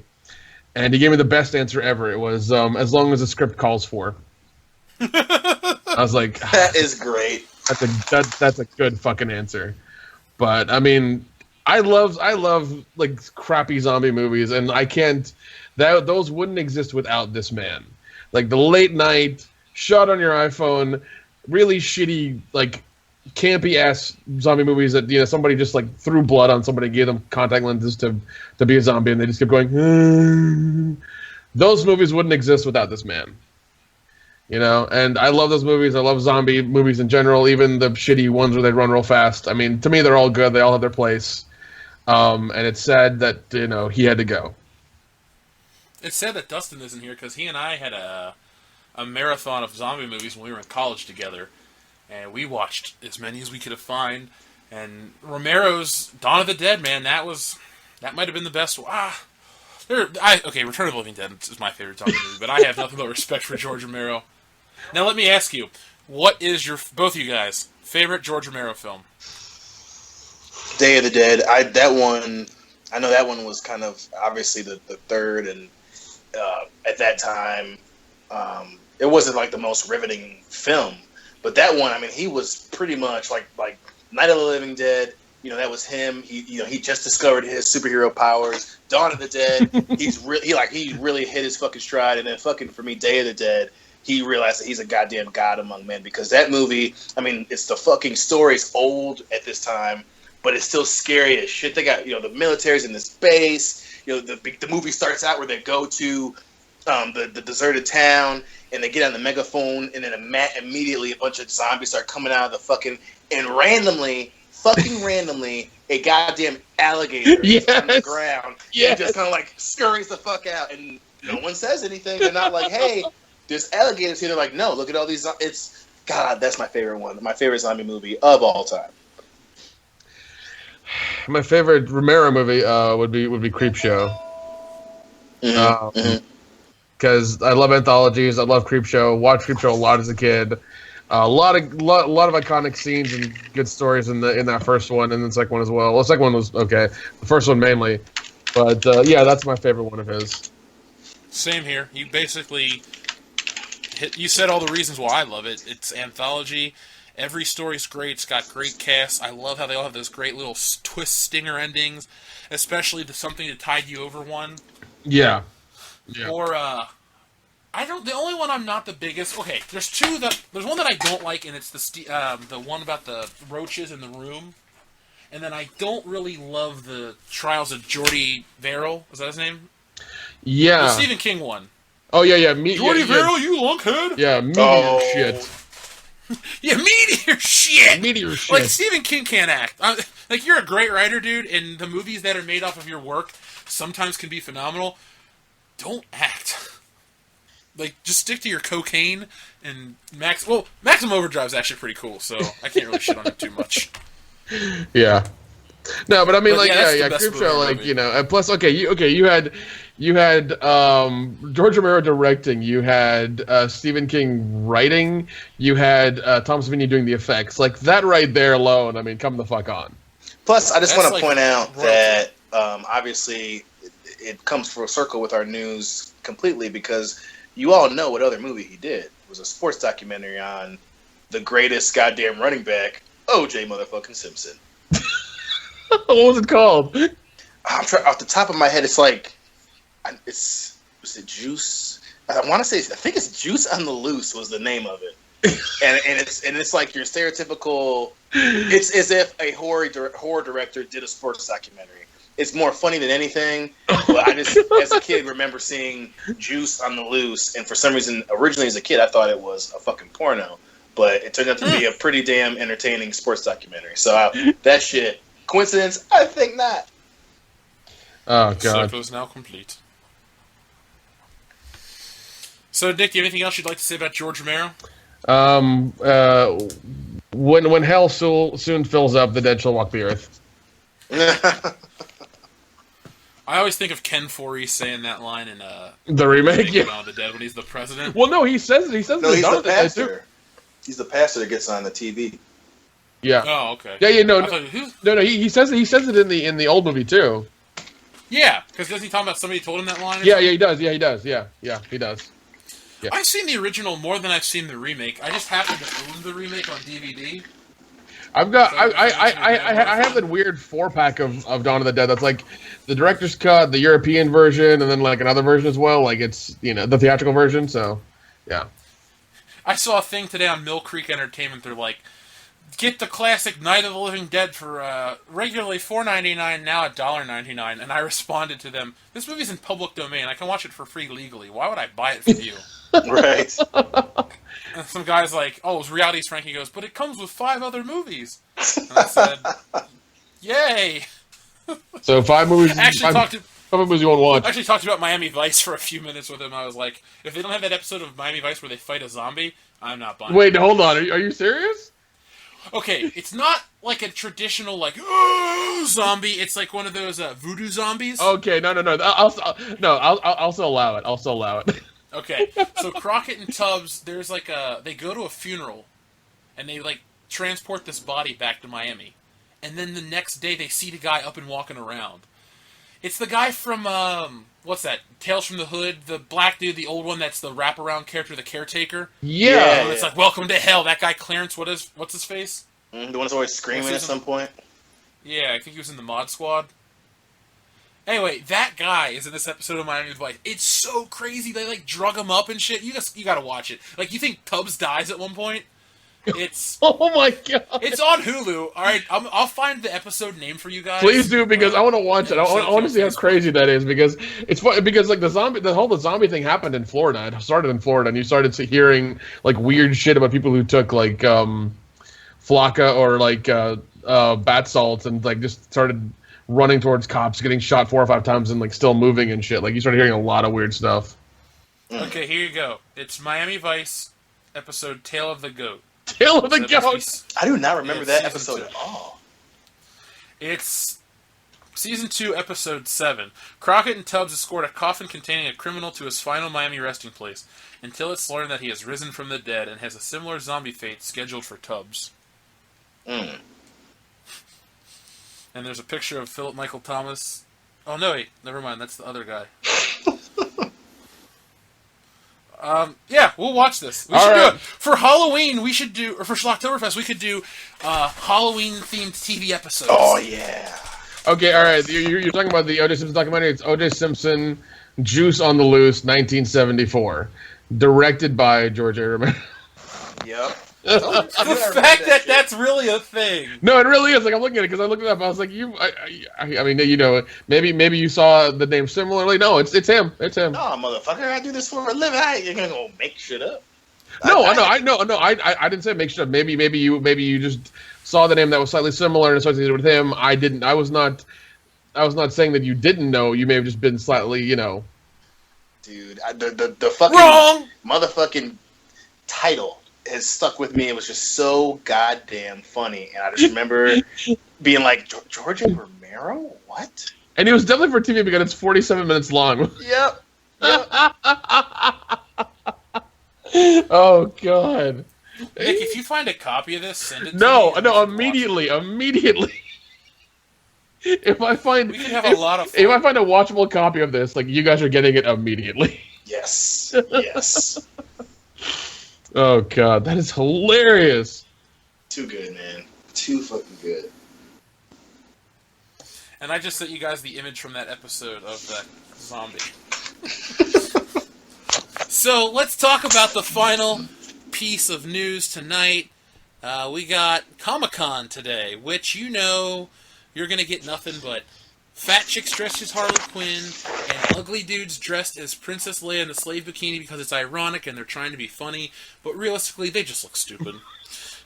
Comic-Con used to be the biggest event of the summer for me. I was pumped to hear about the movies and the comics and the toys, but now it's just a fucking hassle. Even though I'm not there in person, it's just a fucking hassle. Everything's about bullshit. And it's like, you know, it's about to end soon, and I'm at a point where, personally, I can't wait for this bubble to burst. Oh, no, 100%, because all it is, you know, everybody spends their hard-earned money they save throughout the year to just go there, you know, like, sleep on the floor of a really nice hotel, share the bathroom with 8 other people, try to put on the costume that they made at home for the last year, and, you know, maybe buy some shit that, you know, you can't find anywhere else. And then wait in line for 8 hours to see a 30-second trailer, and then some asses talk about it for an hour. It used to be my dream to go to Comic-Con. Not anymore. See, that's why Dragon Con's way the fuck better, because it's done in downtown Atlanta between like 5 hotels where they're open the entire time and you can drink the entire time. And plus they actually have shit to do. Well, Atlanta's a lot cooler than well, I don't know. San Diego's cool too. But Atlanta's a major American city. I really don't have anything to shit on. I like it down there. I could live there. I probably won't, but I could. I wouldn't want to live in California, but people would be afraid of me. That's very true. And also the fact that, you know, you come from Ohio and you're not vegan and like a surfer, they would really hate you. Well, Atlanta's a big black population, so I'd fit in well because I'm, you know, half black and light skinned, and they would all be like, "Hey, what's up, man?" Exactly. Then white people would like me. So I could really do well in Atlanta. There you go. I think I found the documentary. I think it's on YouTube. Oh shit! All right. I think I did. Fuck yeah. It's 55 minutes long. I assume that. I'm so much more invested in that documentary than I am the Comic-Con news. Because like it's Comic-Con, that's why. The toys looked cool. The Infinity Wars trailer was cool. Well, that was a D23, so I can't really. The stuff so far is fine. There are a couple action figures I'm dying to buy. That's really it. This is basically action figure week for me. Yeah, I kept seeing some crossover ones where it was like Ninja Turtles like dressed as Ghostbusters or something. I was like, that's a weird thing to do. They have Ninja Turtles dressed as wrestlers. That seems appropriate though. They have The Rock as a Ninja Turtle. That's kind of awesome. The question is, do I buy it or do I buy all of them? Probably all of them. Yeah, you buy all of them, and then you buy 2 sets, one to keep and one to sell. I did that once with Indiana Jones figures, and that paid off. Yeah. Because I found the Temple of Doom line at a Kroger, and that I was selling that for like $95 a set. Damn. And it was only costing me about $30 a set to make or to buy. So That is awesome. That's good, man. Yeah, that wasn't my best video or toy resale, but that's a topic for another video. Nice. I guess you know what, listeners, I know Comic-Con's a big deal to a lot of you guys, so basically over the weekend, if there's anything huge that happens, I'll make a Comic-Con wrap-up video on Monday. I'll go through the list of shit. If the other guys have time on Monday, maybe I'll wait for them or something, or you guys can just send me shit that you find interesting, and I'll basically talk about it in a wrap-up video. But yeah, hopefully they drop some big shit. I feel like we're at the end of the superhero boom, so we're kind of just getting desperate. You know, we're going to hear about the stupid fucking X-Men movie. We're going to hear about the stupid X-Men TV show. The Walking Dead's going to be there. It's just the same shit. To me, Comic-Con is a lot like the Funko Pops. Everyone got into it, and now we're getting to a point where it's like, I see them at clearance all the time. And while they're still big and popular, there's going to come a day where there's a warehouse full of this bullshit. No, like I went to GameStop today to look for a game, and that's all they had was like a giant column of Funko Pops. It's like I don't want any of these at all. Like just none. I saw that they're going to announce one set this week, and I may buy it. That's James Bond. Oh yeah, well that's kind of awesome though. All right, well yeah, we'll just do Comic-Con later. I'm glad I'm not using the Comic-Con image for this week's video because you know you really was to see a fat guy painted blue. Other blue fat guys. Other blue fat guys. Other people who are into Arrested Development as well, I guess. Yeah. Well, that guy was trying to be Mystique from the X-Men. Is that? Are you serious? Yes. Oh my 100% god. positive. Oh my god. Yeah, it was. He failed horribly. Yep. All right, so let's get into our favorite part of the night, the fan interaction. So, listeners, if you're a patron, you get special preference. If you're a $25 patron, you get a question a week asked on the channel. If you're $5, you get one a month, $10 2, $15 3, and $20 and $25 4. So, if you'd like to take part in every episode of World Class Bullshitters, join Patreon. Also, speaking of taking part of World Class Bullshitters, we have our fan interaction episode. Now, last week's episode was viewed by 1,000 people, and a lot of you people said you want to be on the fan interaction episode. So, the guys and I will discuss it off air, but we're looking at either Thursday, August 3rd or Thursday, August 10th as our fan video. So, know that we have a lot of requests, and I can't have everyone on at once because it would just be a big clusterfuck. So, if we think it's necessary, we'll split it up and do 2 fan episodes. So mostly the first one's going to be the guys from the fan cast and us, and then the remainder will be the following week. So do it. Join us. We'd love to have you guys. It'll be a lot of fun. We're going to let you determine some topics, and we're going to make you an honorary world-class bullshitter. Hell, I may even pull out those certificates I bought and mail you guys certificates. So. Ooh. That's a real thing. I have bought certificates for the channel. Oh, shit. You get it framed, you put it on your wall. You may not have a college degree, but if you have a world-class bullshitter certificate, it's almost as good as that a degree in means philosophy. Not only can you shut down a lot of dumb motherfuckers when they say dumb motherfucking stuff about movies, but you may or may not get a free hand job for me and someone to look at your dick. You know, so that's a win. I can guarantee that for us, for the channel that we are, we offer more penile stimulation than any other channel on YouTube. Like, hands down, on your dick, guaranteed. It's like flat out. Listen, I mean, like I said, you know, the lot of promises of hand jobs, and some of us just can't stop looking at them. So, you know who you are out there. Maybe we should put the duty onto him. Because he would just love that. Yes. Anyway. Like, yeah. I am totally okay with making him give. Hey, that's all you. We know that you have a degree in dictum. Feel free to get out there, and really give him one squirt for, sir. One squirt for. Give him the old heave ho. So, listeners, if you want to be part of this fun, Thursday, August 3rd, possibly Thursday, August 10th. We wanted to get some of the younger listeners in before school started, so just if you have to go back to school in August, let us know, and we will give you preferential treatment. But if I find out you're like a 45-year-old man and you're already established and you're just trying to get on that first episode, I'll make you wait for the second one. I'll make Curtis look at your dick, even if you don't want him to. Like, we got the time. We will drive to your house and you will awkwardly stare at your boner. He'll just sit there and go, "Hey man, hey man, Hey Luke, hey Luke." That boner. Yeah. I love that episode. So, too. It'll never die. I know, it's just like the most random bullshit episode, but God, that's one of my favorites. God damn it. I actually like this episode. I thought we had a good flow. Like, it's almost over. We're under 2 hours. I think this is one of our stronger I episodes. had a really good time with this episode. It was great. I mean, yeah, I started out making fun of a guy who hanged himself, but still. Those nuggets of truth came out tonight, so you get what you pay for with world-class bullshitters.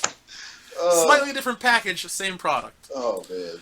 So, our first question comes from Justin Beck. He would like to know, what storyline could justify the MCU existing after Infinity Gauntlet? Is there even one? Like from the comics, does he mean? And yeah, that's what he means. The only thing I can see them really doing is... Shit, even then, man. I mean... I'll say Kraven's Last Hunt if they do it right. Just for... You talking about for... Oh, like just to keep Spider-Man around. No, that'd be great. Yeah, that would be good. Or you could do... I know this sounds dumb, but do Secret War down the road. Like, you could use the Beyonder to bring back everybody. Because that happens in the comic books. Like, shit, Yeah. People die and they come back. I know people are like, well, make the death more permanent in the movies.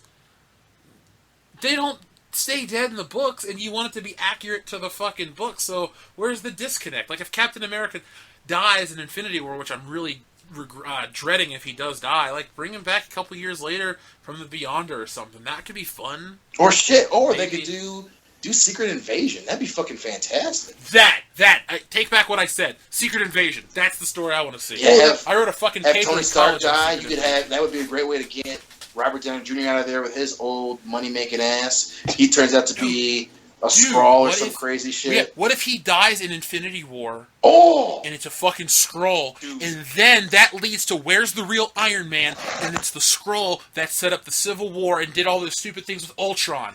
I would never ever want to kiss you, but right now I'm fighting the urge. That would be fantastic. Even for me, who I love Iron Man, that would be the greatest, that'd be the greatest swerve of all time. Yeah. Hey, Disney, hire us. Please. Dion and I will work. We will work. We want to be paid. Oh, but for we sure. will work together. You only need to give us one apartment. We will work in that apartment. We will produce you some great work. Yes. I will even storyboard it. And all we really need is, like, the money and beer and access to the vault. Yeah, the vault. Be very happy. The vault. Not the first one, but like the lowest one you got. Yes. I want to watch Songs of the South in high school. Yeah. In the original cut of Star Wars, because we know you fuckers have it, that bullshit about it being fucked up. We know you guys have an original Star Wars. Just let us watch it. Let us do our process. We get drunk. Yeah. We'll sign the NDA. It's fine. We won't talk about it. Just let's watch it. That's it. We want to watch it. Yes. That would be some. Honestly, if I was world famous, I would ask to do that, and I'd be like, I'll sign whatever. I won't tell a single person. I just want to die knowing that I've seen every cut of Star Wars. Yes. Yes. Like, people would be like, "Oh my god, could you tell us about it?" And I'd be like, "I could, but I won't because I don't want to go to jail." yeah, that's a good enough reason. I just want to be like, "Hey guys, I know about all these deleted scenes, and did you know there's a secret character that was never in any other version of the film?" Blah blah blah. I'd fuck with people. I'd lie to them. I'd write my own cut of the movie. Dude, you know what I would tranny do? the whole time. I'd pull that fucking Geraldo Al Capone secret vault thing. I'd be like, on my deathbed, I'd be like, oh, I can't do it anymore. I'm dying. I have to tell what happened. I have to talk about that. And the character gets in, and the crew gets in, and they come into my room, and they're like, listen, you can't be in here all day. And they say, well, but he may have promised. So the fucking film crew files into my room, and I go, got him, and die.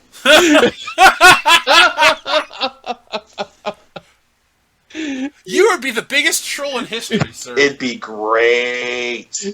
Fuck. Make it happen, Disney. Call us up. Oh, jeez. We don't talk shit to be assholes. We talk shit to keep you honest. Seriously. Plus, we fixed the Justice League. DC's too dumb to give us money for it, so you need to get us on board, Disney. Come on. Yep. Do it. Do it now. Stop whining. Stop waiting. Bullshit. Okay, next question comes from Kendo Slice. Ooh. Saw 69, World Class Bullshitters Edition. Who lives, who dies, and how? Phil dies from the exact same way. Diabetes. Yep. Well, diabetes, and he saws off his foot because the gangrene's getting crazy, but he still bleeds to death. Cuckin dies. Yeah, Dustin. He's the one that's gonna die in the bathtub full of needles, infected with AIDS for sure. Oh God! Dan. He'd probably Jay. got like one of those apparatuses on. If he can't get the key, like punches a hole in his chest or something, that'd be hilarious. Oh God! I want to die by the bear trap thing that rips your head open. And that'd be gory as fuck. No, I take that back. If I do, I say I want to be the dude that like finds Jigsaw to save my friends, but he fucks it, stuff fucking slits my throat at the last minute. So I'm like, what? And they're like, oh my God, he almost got him. And then I say, Loudy's got to die in like a really over-exaggerated kind of sissy way. Sissy way, huh? Yeah, because, he'll be like, God damn it, bro. And I'll be like, sorry, man, you're fucking dead.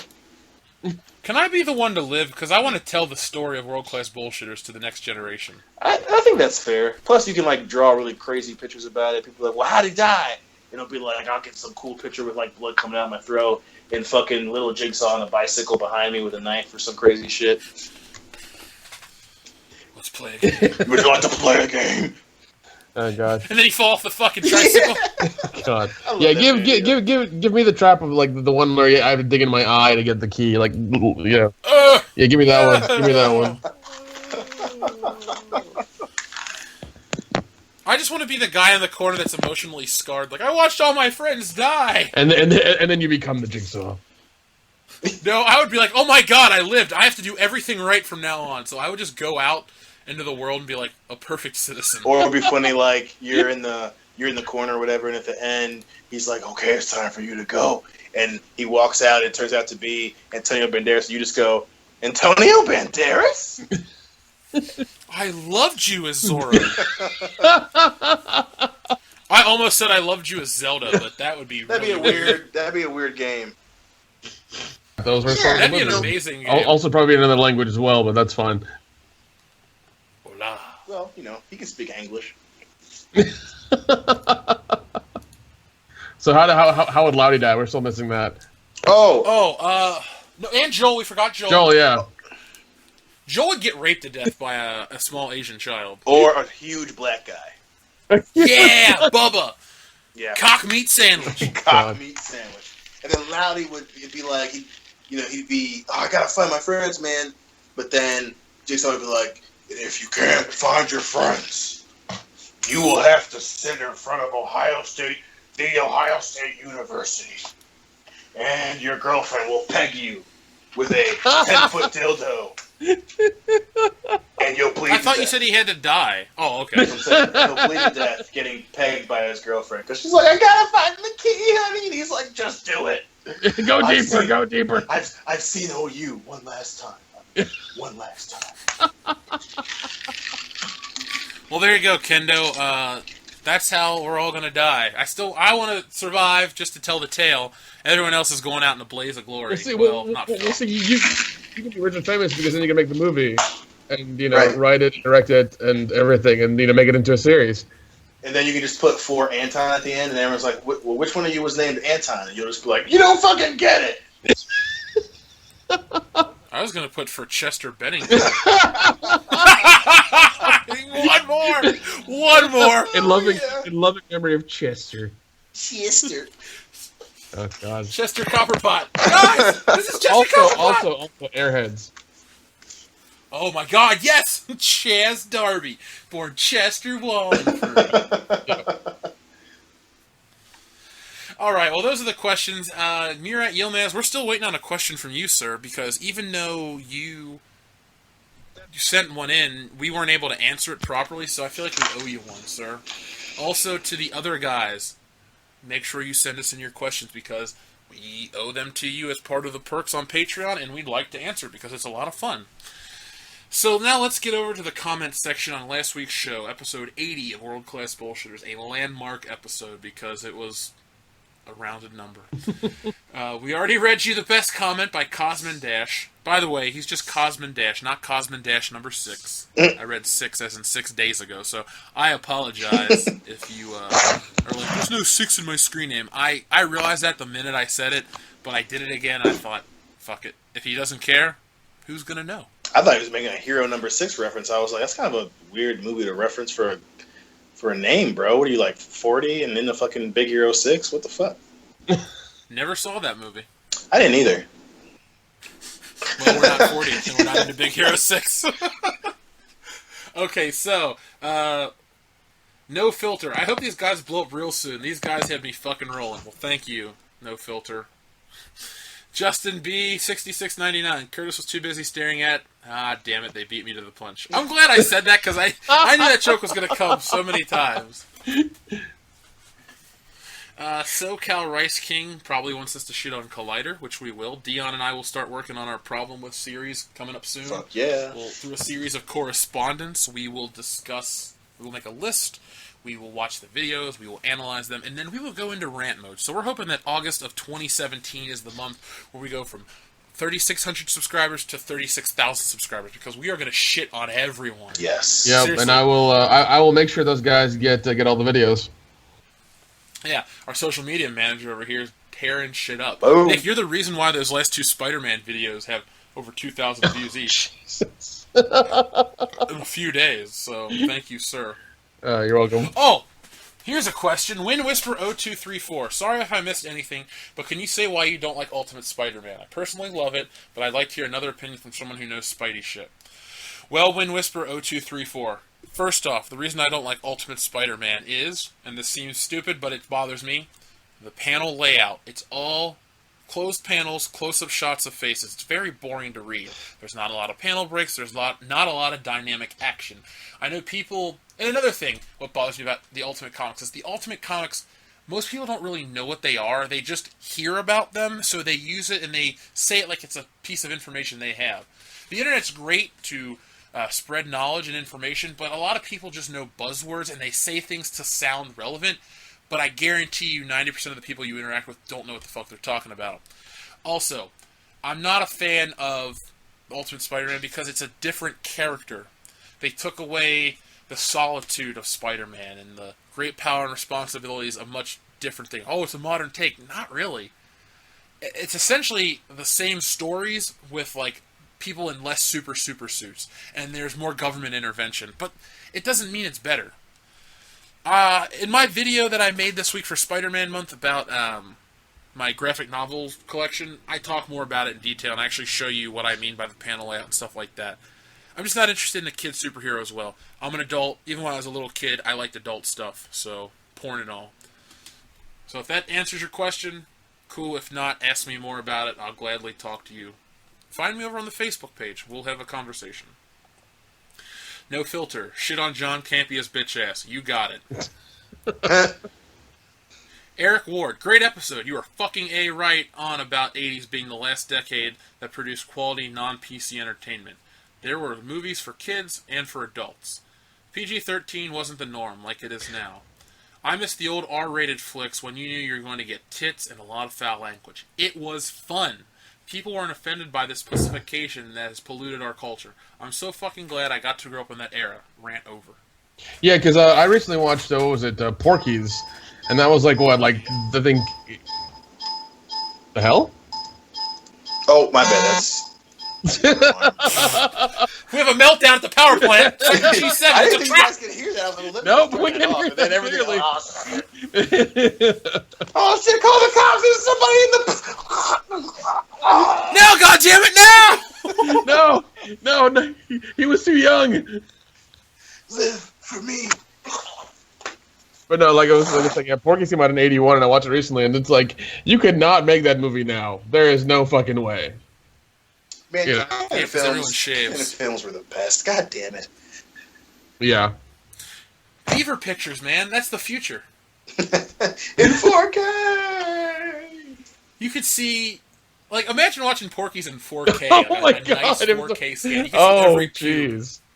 Wow. I'd go to the theater for that, to see, like, a 60-foot vagina. It'd be amazing. Easily. Oh man, that'd be amazing. Wolf the Clone says, I want Mia Khalifa to play Jasmine in the live-action Aladdin. Yeah. Yeah, I want that too now. I think that's more the Brazzers production version of Aladdin. Hey, they can do the parody. I'm sure they've already done one. They need to make another one. You know, or a For whole the new series of generation. them. Or a whole series of them, you know. Well, no, from what I heard, she's left porn. Really? Yeah. Yeah, that's what I've heard. She's left porn and she's now in like sports writing or something. I hate to be mean, but look when you're a porn star, when you come out of that shit, people don't respect No, you know. I don't care how hot you are. Guys aren't going to want you. People aren't going to put you on TV. You're never going to get into the WWE Hall of Fame. Like, there's just a problem with all this. No, yeah, because once you suck too many dicks, there's no going back. Yeah, like, I don't know. It's not about like this sex positive movement. It's great, but be smart about it. Like, don't just fuck everybody and then like, oh, it's not my responsibility if I get pregnant or something stupid. Close your fucking legs, dudes. Wear a condom. Don't be an idiot. Why did I turn this into a I was piece? saying, man, we got porn, and here you are going on John McCain on the whole audience.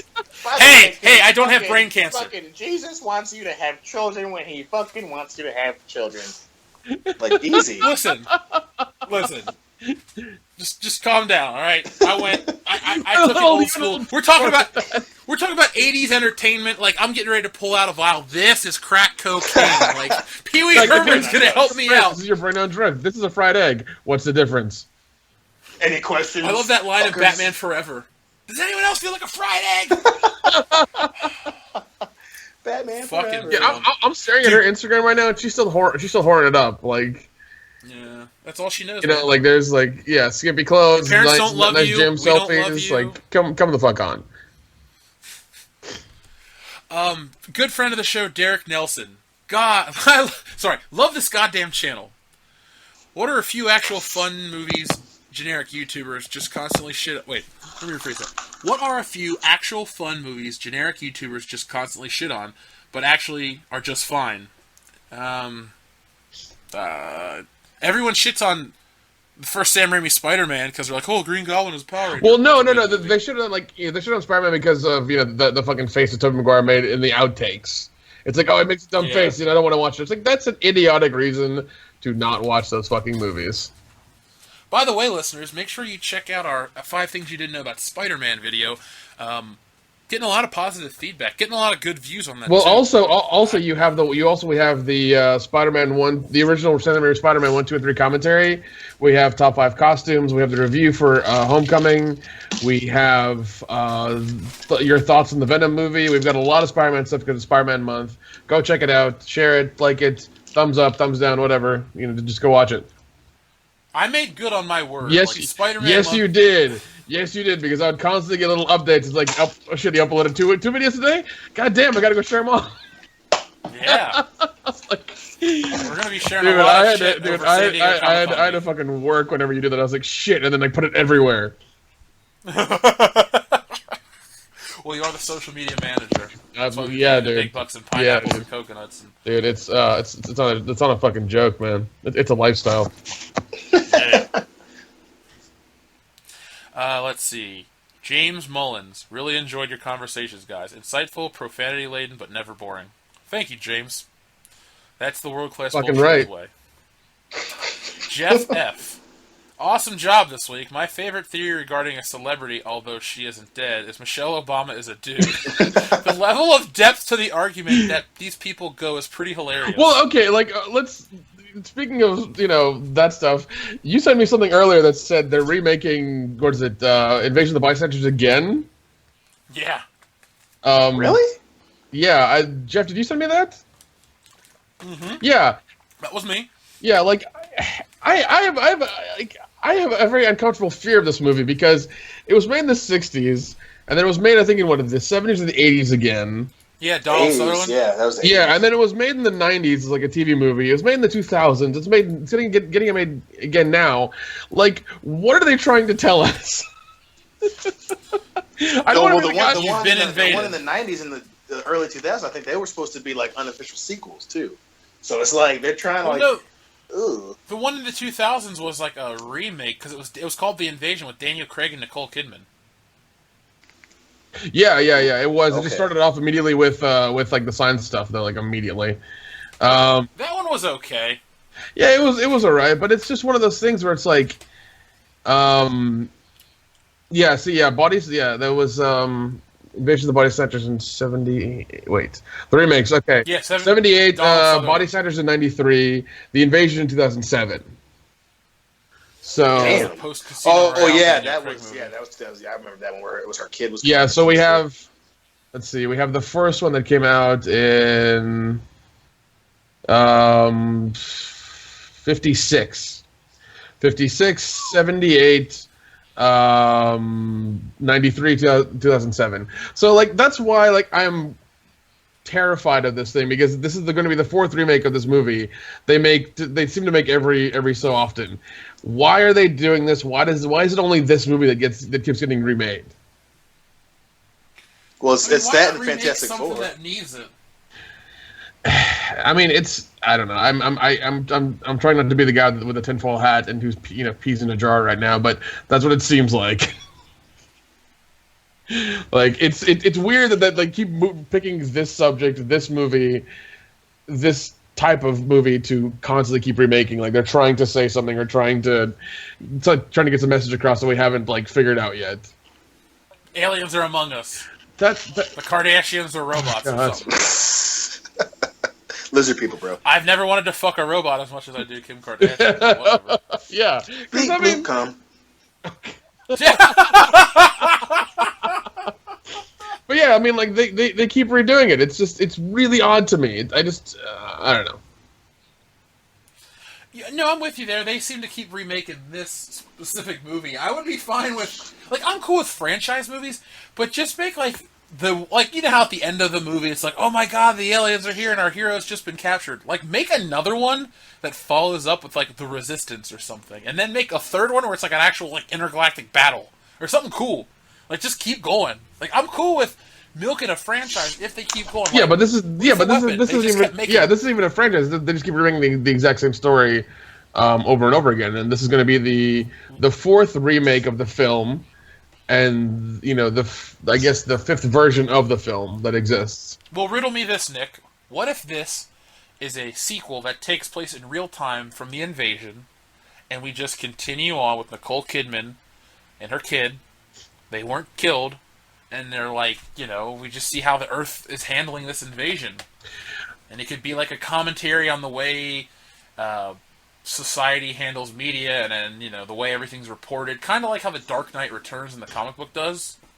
Just something like that. Well, I mean, no, I'm down with that, but then you have to have some sort of resurgence of the virus or whatever it was that was doing it. Maybe it's slightly stronger. Maybe it's resistant against whatever they used to kill it in the invasion. Then you have to have like a whole faction of bad guys or people who think differently, who are just like, we're fine with our alien overlords and being one mind and one body, and being just a hive mind and trying to be better ourselves as human beings because we kind of suck. So you'd have that. Well, then why don't we have the humans create Skynet and use the Terminators to defeat the assimilated aliens?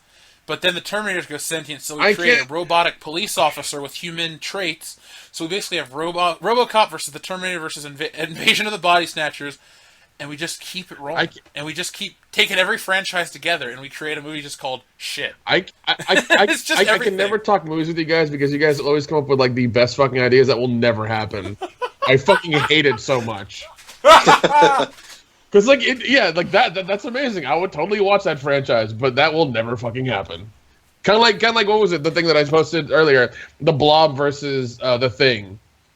Oh god, that would be insane. That'd be hilarious. It would be just fucking crazy. Never gonna fucking happen. Oh my god, imagine the Thing infesting the Blob and it like becomes the Stay Puft Marshmallow. Something crazy like that. And then the three remaining Ghostbusters have to go fight it. Yeah, but we'll just CGI Egon. It's cool. Yeah, we'll do that. It's fine. That's fine.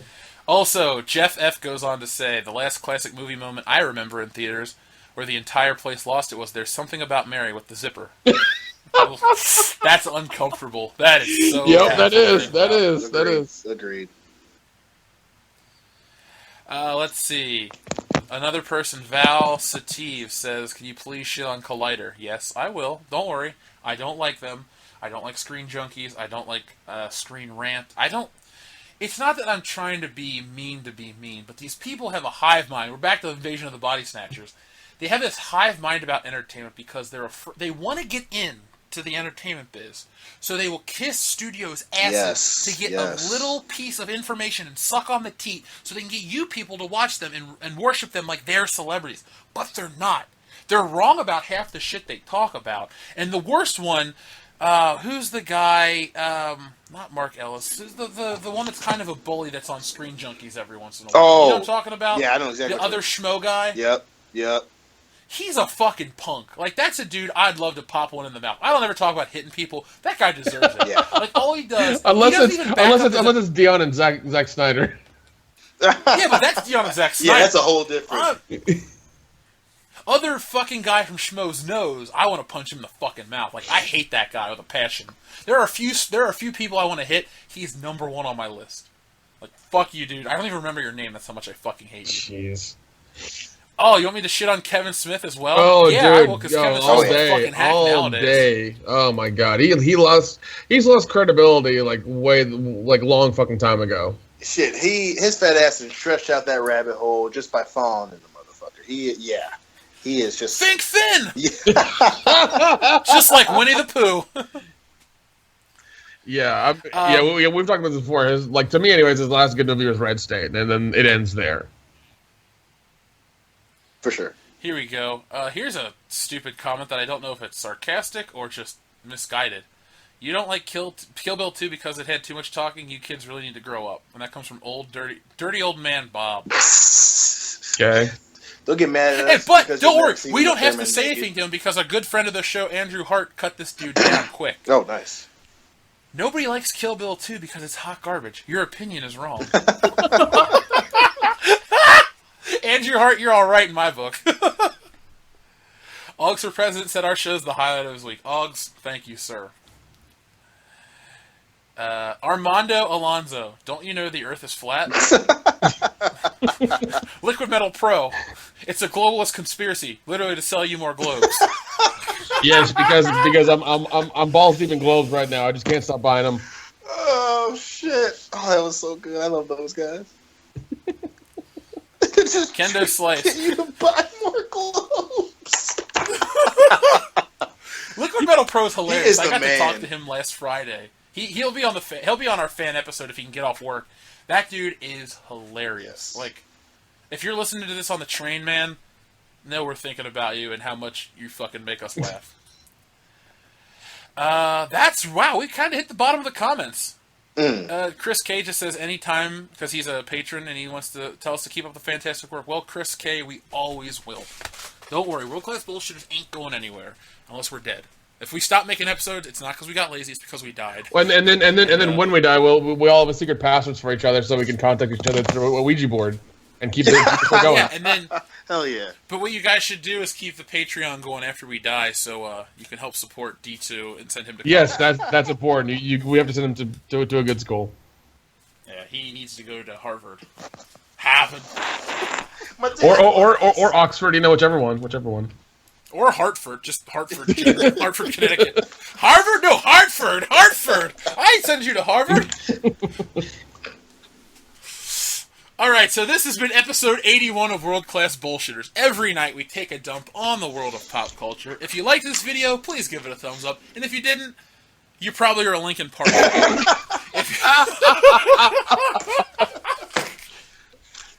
If you really enjoyed this episode and you want to interact with us more, go over to Facebook. There's the official World Class Bullshitters fan page, and then there's just the World Class Bullshitters page where we constantly post updates, information on episodes, ask you guys questions. It's fun to be on Facebook because there's a community of us. And if you like this, you'll like the community. Also, we're over on Twitter, the World Class BS. We got a great social media manager. We're always keeping up to date with what's going on Twitter. We got thousands of followers, and we're taking the world by storm. I think we're on Instagram. Yes, we're on Instagram. We are. We are on Instagram. I have never posted on the Instagram page personally, so I don't know it's there. Nick, what's over there? Drawings of just weird drawings of women. Oh yeah, the beaver shots that I'm drawing. Yeah, every day. Yeah. You should practicing my hands and my vaginas. I should start reposting those on there. Really. You really should also just literally, Jeff, when you're practicing, just draw beavers taking shots. That'd be fucking hilarious. Dude, that should be a t-shirt. Beaver shot. It's just a beaver. A hammered beaver. Dude, if we ever own a bar, Dion, it's going to be called the Hammered Beaver. Yes, you know that it is.